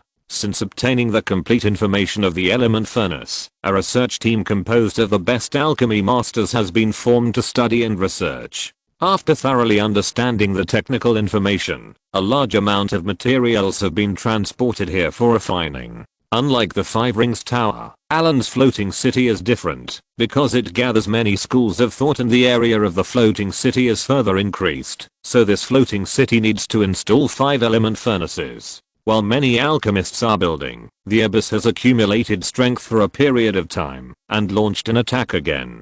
Higel Volcano Group. The outpost created by the demonic power in the last battle of the Abyss. At this moment, the strong smell of sulfur fills the earth, and the black fog caused by the volcanic eruption fills the sky. Countless demons come to the main material plane through the volcano, and then attack the Lich and Death Knights stationed here. Damn bugs, can't you just be quiet for a while? A higher level undead knight in armor cursed. Chapter 498. The Role of Warriors. Have they been active recently? Asked an arcanist nearby. Much more active than before. These bugs have been quiet for a while after the last lesson. It's about time for them to recover. The undead knight said in a low voice. Worm, I leave it to you. Kill those bugs. The undead knight suddenly shouted. I'll go now. Not far behind him, a giant who was resting immediately stood up. From his height, it can be seen that he is a half-blood. Giants are generally over 6 meters tall when they grow up. Some powerful ones can even be 10 meters tall. Although this giant is much taller than humans, he is only 4 meters tall. He reached out to grab the weapon and walked towards the crater, where the fastest demons had already crawled out. The leading ones are always a group of low-level cannon fodder demons, mixed with some mid-level demons such as horned demons and clawed demons. For Worm, who has fought with these demons countless times, the demon in front of him is nothing at all. His huge body directly launched a war charge, and then rushed directly to the area with the most demons like a cannonball. War trample. A loud shout rang out. Then, Wim, who had knocked away more than a dozen demons, stomped the ground hard. A strong earth element fluctuation erupted instantly, and the ground seemed to have an earthquake. All the demons within a radius of 10 meters around him lost their fighting power, fell to the ground, and fell into a dizzy state. Then, Wim grabbed his weapon, and started to crush. As the strongest melee fighter, the hill giant was very popular. With Wim's attack, countless demons were torn to pieces, and the blood and broken limbs of the demons were scattered everywhere. After only a short fight, all the demons were destroyed. Even those mid-level demons could not withstand Wim's attack, and were smashed into a pool of meat paste. Deep in the crater, after noticing that the probing demons were all destroyed, the demons behind seemed to hear some instructions and slowly retreated. After sweeping away all the demons, Wim returned to the outpost with his weapons. Wim's strength is growing very fast. Seeing the half-giant who had just shown his power, the Arcanist standing not far away exclaimed, "Sir Allen has a great vision. This little guy is making rapid progress, and has now reached the legendary realm." The Death Knight next to him nodded.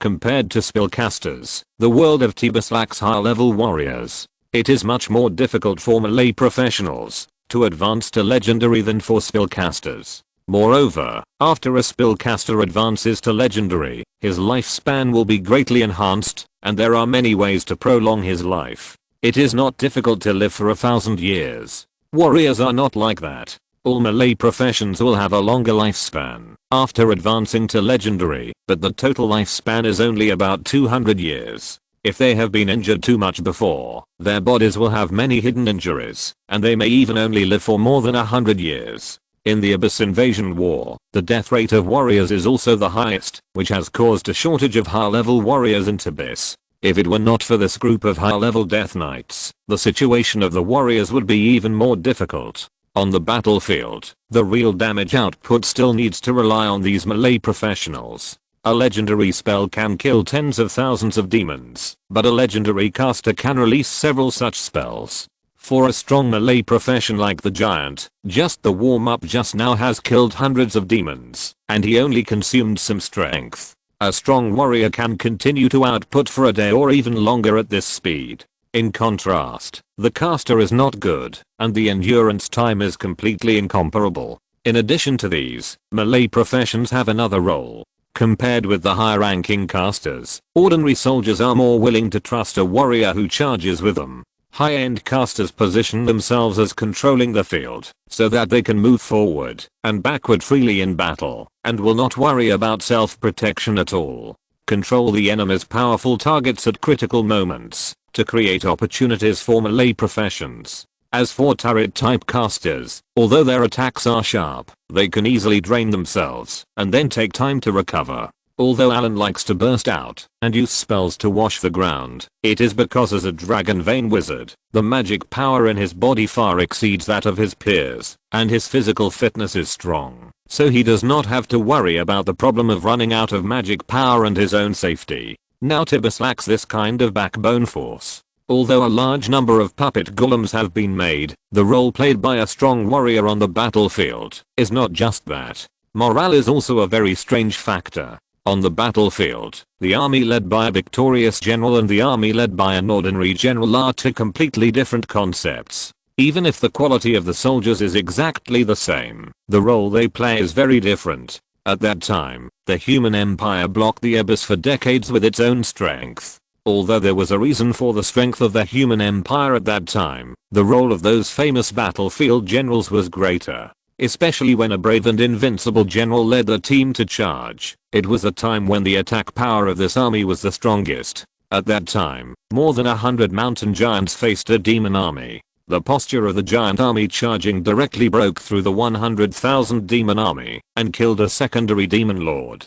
This kind of battle is difficult to accomplish even for a powerful arcane master, who prefers to rely on absolute strength to crush the enemy. The whole set of golems, super energy particle magic cannons, strategic strikes, floating cities, and a complete set of sweeping forces will certainly be more effective, but the cost is not something that ordinary people can afford. Now that Worm has grown up, he will serve as the backbone of the human army. In many stories, knights and warriors are regarded as the protagonists, and other professions are supporting roles. This situation is not without reason. Whenever a crisis occurs in the world, some strong people will be born. They will quickly stand out and become the protagonists against the crisis. The will of the abyss has invaded many worlds for countless years. In those stories or novels, justice defeats evil, and the heroes win the final victory. However, according to the information Allen knows, there are no less than 10 planes destroyed by the invasion of the abyss, or even more.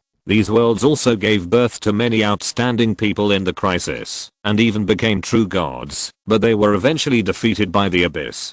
The abyss was only attacked back during the time of the Arcane Empire. The Arcane Empire, which was so powerful that the gods could only fight together, took back the planes that had been eroded by the abyss, expended its power to extract the energy of the abyss, and transformed the lower planes into the material planes again. The abyss demons were pressed hard on the ground by the arcanists and rubbed back and forth. However, all this disappeared with the destruction of the Arcane Empire. The material planes that were transformed by the arcanists were gradually occupied by the abyss again and were pulled back into the lower planes. Chapter 499 Mission Hall. The plane where the Arcane Empire was born is very strange. According to the information Allen obtained, the number of gods in the plane where the Arcane Empire was born is outrageous. There are only some demigods or divine spirits in the wizard world.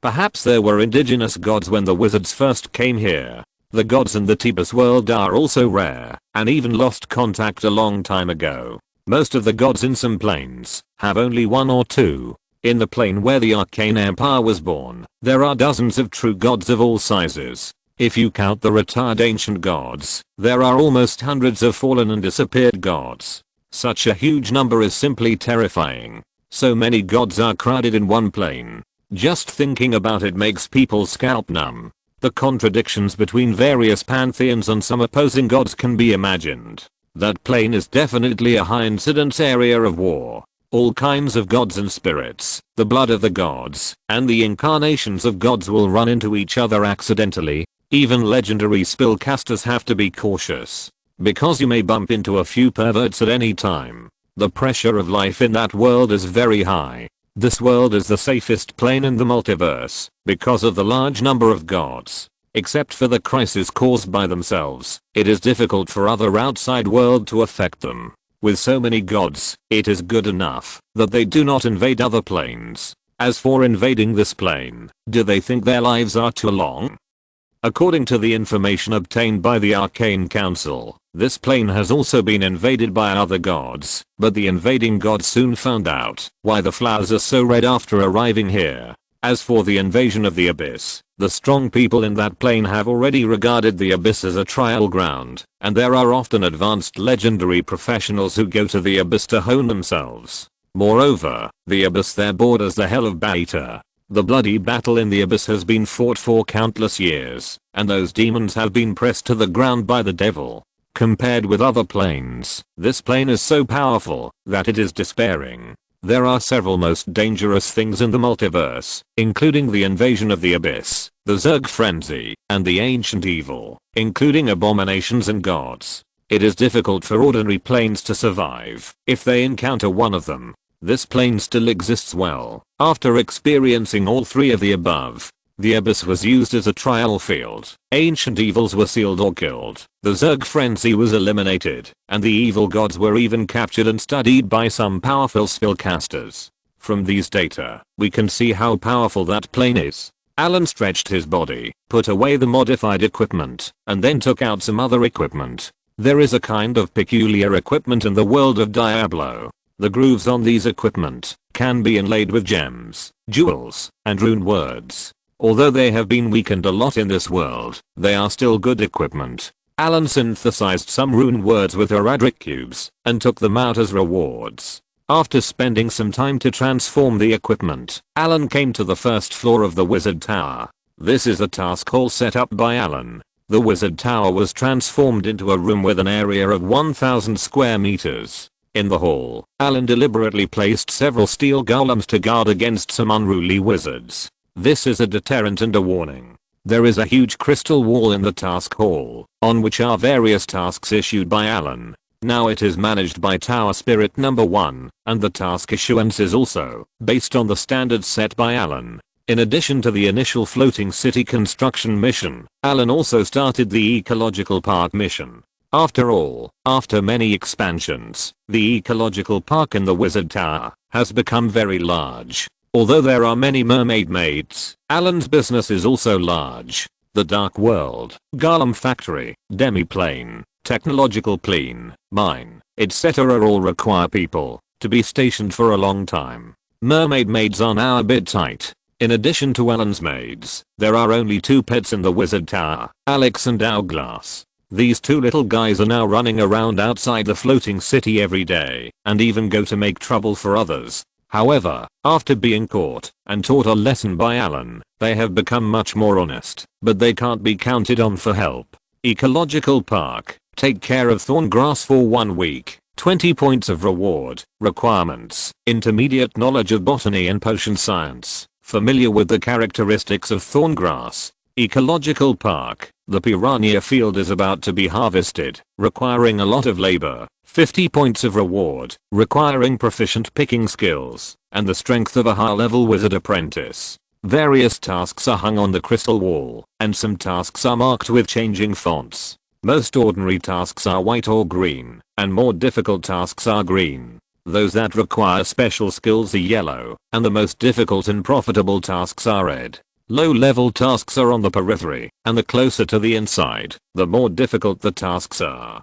On the other side of the hall is also a crystal wall, which is no longer a task, but is hung with various items. The basic information of the items is marked on it, and the points required for redemption are also marked at the back. The items are dazzling, and the prices set by Allen are very black. For example, a bottle of light mana potion, which can restore the magic power of a high-level wizard apprentice, requires 150 points to redeem. A staff that can fire 3 charged bullets, Allen marked a full 800 points to redeem. As for more powerful equipment, the price ranges from 2 to 3,000 to tens of thousands. Anyway, the price is as high as it can be, but these wizards have no right to bargain. Although the price is high, at least if you work hard, you still have a chance to get it. As for the most expensive one, it is the floating city residence right set by Allen, which costs 30,000 points. In addition to these, there are some good equipment items and advanced knowledge that need to be exchanged for floating city residence rights before they can be exchanged.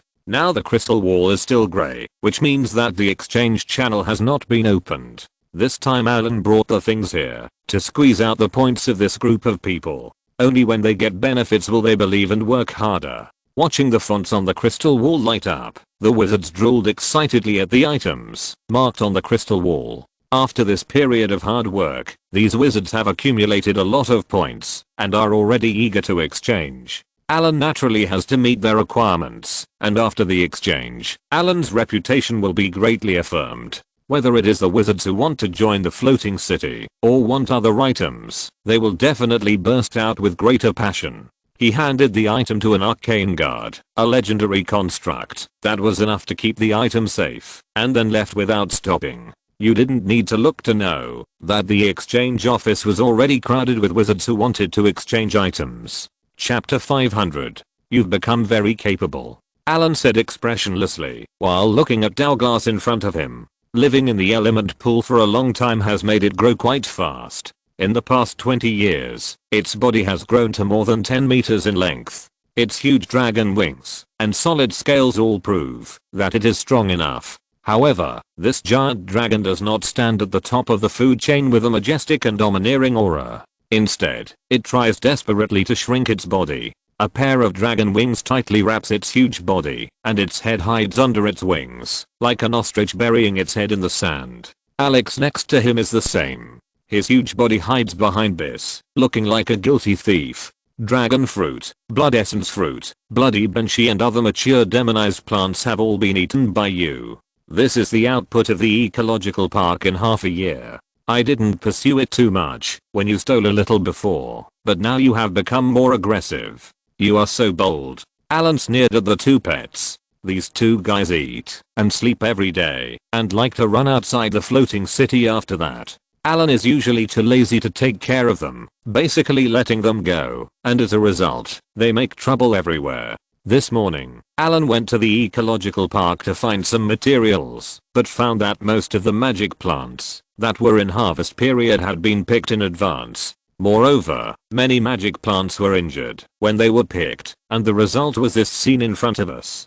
To be honest, these two strange creatures in the Harry Potter world have good talents. Especially Allen had cast the Spirit Awakening spell on them, which greatly increased their wisdom. As a result, these two guys have never taken the initiative to practice and rely entirely on their talents to eat. They like to eat all kinds of magic fruits in the ecological park. Many of the fruits that contain strange energy can strengthen physical fitness. Allen spent a lot of energy to collect them. These two guys eat those things as snacks. In other words, their magic beasts have strong bodies, and ordinary people would have burst if they ate like this. Master, we feel that we are about to advance, and eating those things is good for advancement. Douglas argued in a low voice, but after seeing Allen's knife-like eyes, his voice became lower and lower. Advance?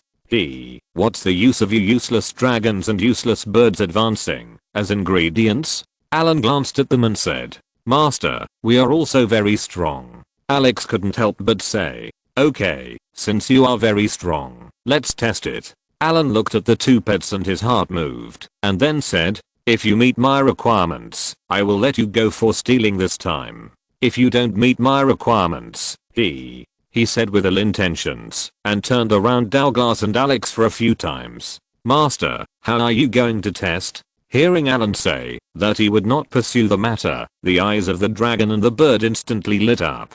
Don't worry, I won't take action. Allen understood what they meant. If he took action, they would definitely have no hope of passing. I will transfer 2 steel golems to test. Hearing Allen's voice, Douglas and Alex looked at each other and nodded in agreement. Allen returned to the recliner. He knew their little tricks very well. They just thought they could fly and attack at will. You think too simply. Wizard Tower, training ground. 2 steel golems stood quietly in the training ground. Allen took a sip from the teacup, then pointed at the tall steel golem and said, this is your opponent. You win if you tear them down. Then he pointed at Douglas and Alex and said, they are the enemy. Attack them. He put down the teacup, smiled and lay down on the recliner beside him. Then the 2 steel golems started up and rushed towards Douglas and Alex. In his opinion, these two guys deserved to be punished. They lived in the element pool every day and ate so many magic fruits. They had enough energy in their bodies and had a solid foundation. However, they ate and drank all day, ran around everywhere, and didn't study. They relied entirely on their bloodline talents. If they continued like this, they would end up as useless dragons and useless birds. This time, Allen was going to deal with them for a while. Look at their scales and feathers. They are dry, with burrs on the edges, not round at all, and their bodies are fat, without any aesthetic appeal.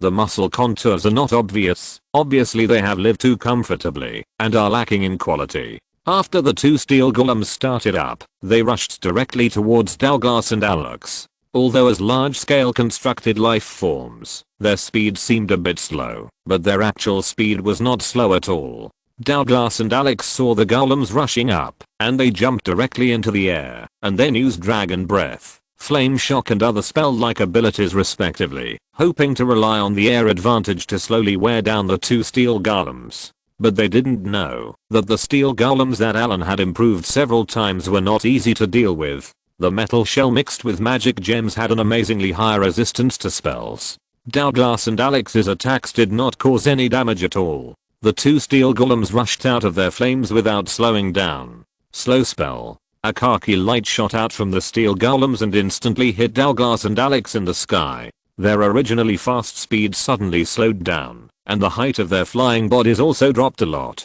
Spider web spell. Super magic effect spell power. The huge spider web instantly tied up Douglas and Alex, and then the iron golem directly pulled a section of it and pulled the two giant beasts down from midair. Bang! A muffled sound came, and Douglas and Alex were thrown to the ground hard, and the ground of the training ground shook slightly twice. The iron golem rushed up quickly and smashed the prey that was about to break free. Seeing the iron fist weighing hundreds of pounds hit Douglas hard, the feeling of the punch hitting the flesh made Allen feel painful. The following battle was completely one-sided. After losing the ability to fly, Douglas and Alex, who no longer had an advantage, were pressed to the ground and rubbed back and forth by the two iron golems. The two little guys kept struggling to take off, but they were grabbed by the legs or tails by the iron golems just 3 or 4 meters above the ground, and then swung with great force and smashed to the ground in a circle. Bang, bang, bang. A drum-like beating sound came, and listening to the rhythmic drum beats, Allen rocked on the recliner and slowly ate the various foods that Biss brought to his mouth, and then watched Douglas and Alex being beaten like sandbags by the iron golem. End of this chapter. Thank you very much for reaching the end. Don't forget to like. Looking for more exclusive content and immediate access? Subscribe to our Patreon. Remember, every like, subscription, or donation encourages us to continue. Thanks to everyone. See you in the next video.